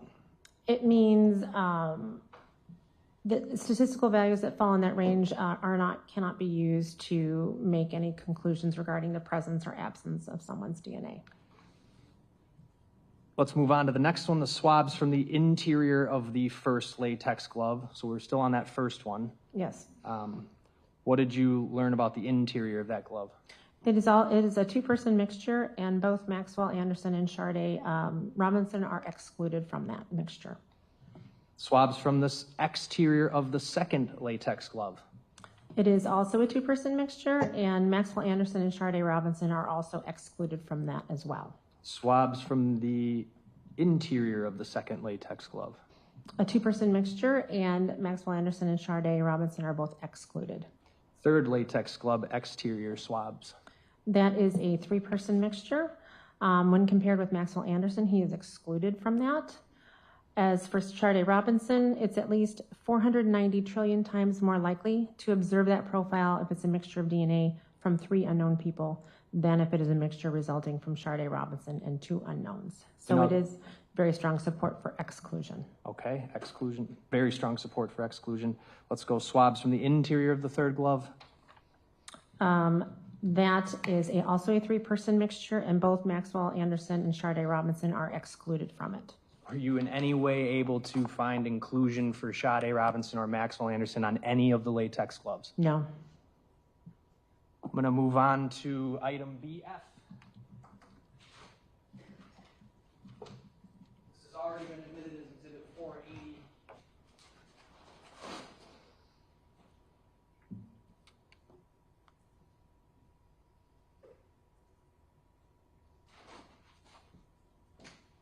You recognize the sticker of item BF being from this case? I do. All right, and that's that yellow sticker with the crime lab case number on it? Yes. All right.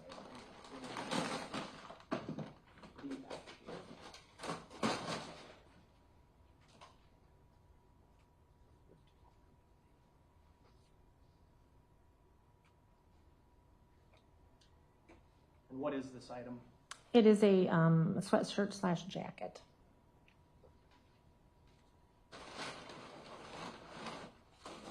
The large gray sweatshirt?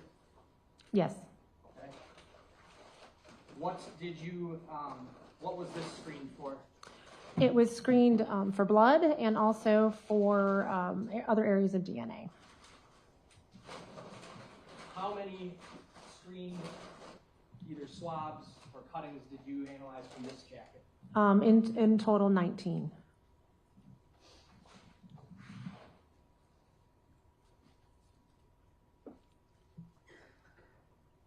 All right, let's start with the cutting from the stain on the bottom of the front waistband. Do you see that one? Is that item BF2? I'm sorry. Yes. Yes. Okay. What'd you find? It was a low-level partial mixture profile, and I determined that it was not suitable for comparison. So there was DNA there, it just was, you couldn't do anything further with it? That's correct. How about the swabs from the zipper pull from that jacket? That is a single-source female profile that is consistent with the standard from Sade Robinson. And the probability of randomly selecting that profile from a population of unrelated people is not more frequent than 1 in 1 quadrillion. Single source female profile, so this one you're not doing the hypothetical analysis? That's correct. This is a different type of calculation. And it's consistent with Sade? It is. Let's move on to BF9, the cutting from the stain on the inside left bottom of that sweatshirt or jacket? That is a two-person mixture. What did you find? When compared with Maxwell Anderson, it's at least a quadrillion times to see that DNA profile if it's a mixture of DNA from Maxwell Anderson and an unknown person than from two unknown individuals. How about Sade? It is at least 121 million times more likely to observe that profile if it's a mixture resulting from two unknown individuals than from Sade Robinson and an unknown person. So where would those two fall on the inclusion-exclusion scale, if you will? Maxwell Anderson falls in the very strong support for inclusion. Sade Robinson falls in very strong support for exclusion. Move on to BF10, the cutting from stain on the left side chest pocket. That is a two-person mixture also. What was the result? Compared with Maxwell Anderson, it's at least a quadrillion times more likely to observe that DNA profile if it's a mixture of Maxwell Anderson and an unknown person than from two unknown individuals. And Sade? Her statistic falls into the uninformative range again. And what range does Mr. Anderson's fall into? Very strong support for inclusion. Inclusion, okay. Cutting from the inside left cuff of that jacket or sweatshirt. Also a two-person mixture. What'd you find? When compared with Maxwell Anderson, it's at least a quadrillion times more likely to observe that profile if it's a mixture of DNA from Maxwell Anderson and an unknown person than from two unknown individuals. Where does that fall? Very strong support for inclusion. How about Sade? She's excluded. Cutting from, actually, I'm going to move on to the bottom of page 19. There are cuttings from numerous locations that revealed a single source male profile, correct? Yes, or partial profiles. Partial, I'm sorry. And what are those locations? Those are the right side chest pocket, the inside right bottom, the inside back waistband, the inside right cuff, the inside back neck. And whose profile were those consistent with? They were consistent with Maxwell Anderson. Next page, BF12, the cutting from a stain on the outer right arm. Was a low-level partial profile not suitable for comparison. So again, DNA there, you just couldn't do anything more with it. Right. Okay. And then the cutting from the stain on the right arm. That is also a partial single-source male profile that is consistent with the profile from Maxwell Anderson. And lastly, the cutting from the stain on the left inside hood of the sweatshirt and jacket. That is a two-person mixture with at least one male. With at least one male? Yes. And did you compare that two-person mixture to Maxwell Anderson and Sade Robinson? I did. What did you find? For the comparison with Maxwell Anderson, it is at least a quadrillion times more likely to see that profile if it's a mixture of DNA from Maxwell Anderson and an unknown person than from two unknown individuals. And where does that fall in the inclusion range for both of them? Well, that was for Maxwell Anderson, and that's very strong support for inclusion. And how about Sade's? Is at least a quadrillion times more likely to observe that DNA profile if it's a mixture of DNA from Sade Robinson and an unknown person than from two unknown individuals. And where do both of those fall for Maxwell Anderson and for Sade Robinson on inclusion? Each of them are very strong support for inclusion. All right, I'm going to hold up exhibit 480 again.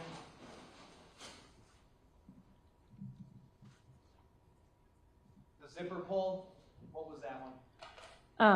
That was BF8 and was a single source female profile. Whose? It was consistent with Sade Robinson. And inside the left side of the hood? It was a mixture profile. And the result being? That each, Maxwell Anderson was very strong support for inclusion and Sade Robinson was very strong support for inclusion. Nothing else. Yes. Thank you. Good afternoon. Hello. So it sounds like you played a pretty pivotal role in this investigation because you did, sounds like you tested a variety of items, correct? Yes. And do you remember how many reports in total that you you drafted, or I mean, I guess that you did? I believe I have 5. 5 in total. Yes. And so I just want to just to kind of, I just get some more background here. Sometimes items are actually coming to the lab, like a sweatshirt, and you're actually visually scanning and analyzing them, right? Yes. And I think you said that because you've done training and you kind of have an expertise in detecting bodily fluids from humans, right? Yes, that's part of what I do. And so you're able to tell the difference between like you can recognize if you see blood on a surface, right? We have tests that detect blood, yes. And are you able to detect it just on using your naked eye as well, right? Well, we look for stains that appear that they could be blood, and then we have further tests that we can do. I mean, obviously, if it's like red or like a dark brown, maybe you could think that it could possibly be blood. Yes. But you still do further testing because you need it to be precise. Yes, we want to identify it if it's possible to do so. And are you able to also identify whether it's sweat, urine, or saliva, or other different fluids? We have a presumptive test for saliva, which means it indicates that a body fluid could be saliva, but doesn't identify it. The other two, sweat and urine, we don't have tests for those. Okay, but are you able to determine that using your naked eye, or do you actually have to perform tests to determine which type of DNA it is? We would have to, for saliva, we have a test that we can run to see if that's what it could be. Okay, and so I think we've covered this, but there's all sorts of different types of DNA, correct? I'm not sure I know what you mean. Well, so there's different sources of DNA, correct? Yes. Like, for example, blood, saliva, semen, and even skin cells, right? Yes. And you use kind of your analysis to be able to determine, ideally whether someone's had contact with a specific surface, right? Actually, no, that's not part of what my testing tells me. I can't tell you how DNA got onto an item. But you're able to see whether someone's DNA is on an item, correct? I can see whether or not they're consistent with it or can be possibly included. We don't identify. Yeah, but you don't know how the DNA got there, right? That's correct. And you don't know when it got there, right? That's correct. And when you're doing your analysis, we heard you say the words like inclusion and exclusion, right? Yes. And when you're writing a report, there's different types of verbal qualifiers that you can use, right? For the likelihood ratio for the mixtures, yes.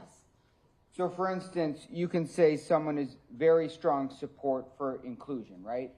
Yes, that's a qualifier we would use. Or strong, and then below that is strong support, right? Yes.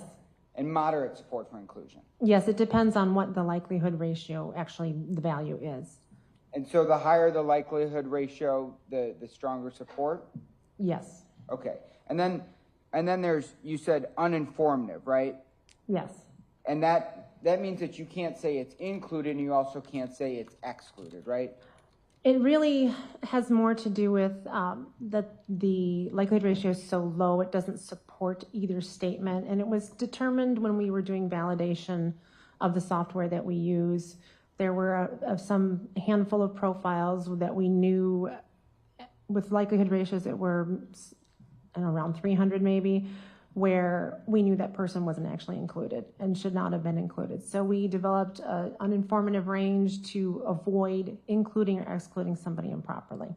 Okay. And then you can also have moderate support for exclusion, right? Yes. And also strong support for exclusion and very strong support for exclusion. Yes.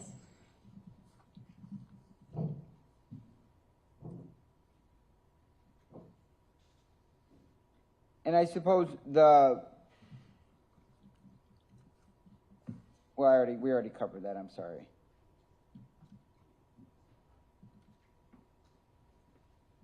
And the DNA process is important, I guess, in criminal courts, right? Yes, it has been for quite a long time.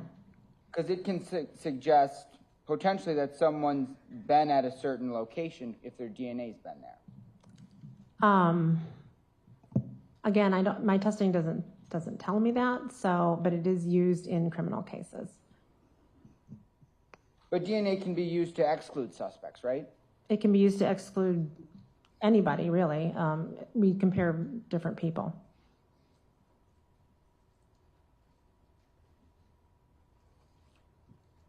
And I think you talked a little bit about there's kind of different, I don't know what's the right word for it, but you said there's touch DNA, right? Yes, touch DNA is kind of a term used when there's no body fluid associated with DNA and it's on an item that you would expect someone to touch or handle, like a pen or a gun or something like that. And that's kind of an example of me like touching something directly, like a pen, right? Yes. But also I could be, if I'm sweating, I can be leaving traces of my DNA through my sweat as well.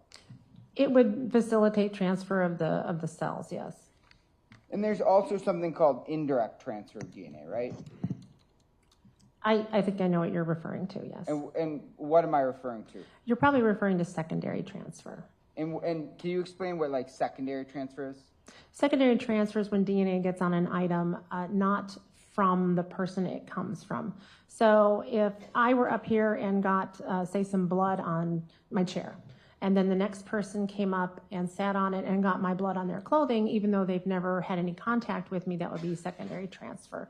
It's getting onto an object with an intervening object, I guess. So for instance, if there's a doorknob and people are commonly using this doorknob, and then I use the doorknob, and then I go home and I'm using my kitchen knives. It's possible, right, that someone who has left their DNA in that doorknob could be found on the knife, right? It would be possible. It would depend on how much of that DNA was on the doorknob, how much transferred to your hand, and how much was left by the time you touched your knife. Okay, so if I have someone who sits on my couch, and then they leave and I throw my jacket on the couch, it's possible that their DNA could be found on the jacket. Again, it would depend on, were they sitting on it with shorts on, or did they have pants on? How much DNA got on it from that person, and then how much would have gotten onto your jacket. So transfer of touch DNA or transfer of DNA can happen in a lot of different ways, and it's hard to quantify whether or not it would happen.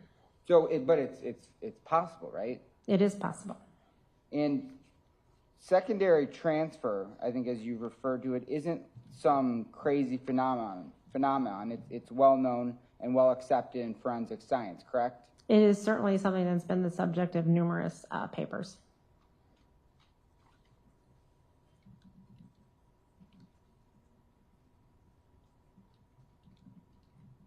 And at the crime lab, you have the technology to find even small amounts of DNA on an item, correct? Yes. So even trace amounts of biological material can provide a DNA profile, right? Yes. And that could potentially, it might not be your job, but it could potentially be used by law enforcement or the district attorney's office to link a suspect to a crime scene. It allows us to provide information to our submitting agencies. And so I want to go to one of the exhibits. I got to just figure out which one it is. I believe it's your report number 15. It's the analysis of the door handle of the vehicle, right? Yes. And what exhibit number is that? That is from Report Exhibit 441, dated November 20th, 2024. Okay, perfect. Thank you so much. So in this report, and I'm going to actually...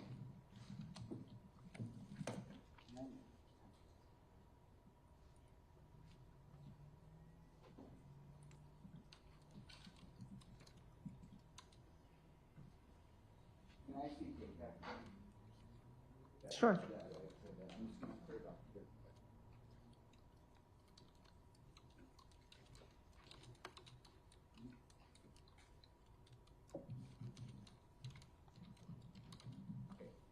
Permission to publish, Judge?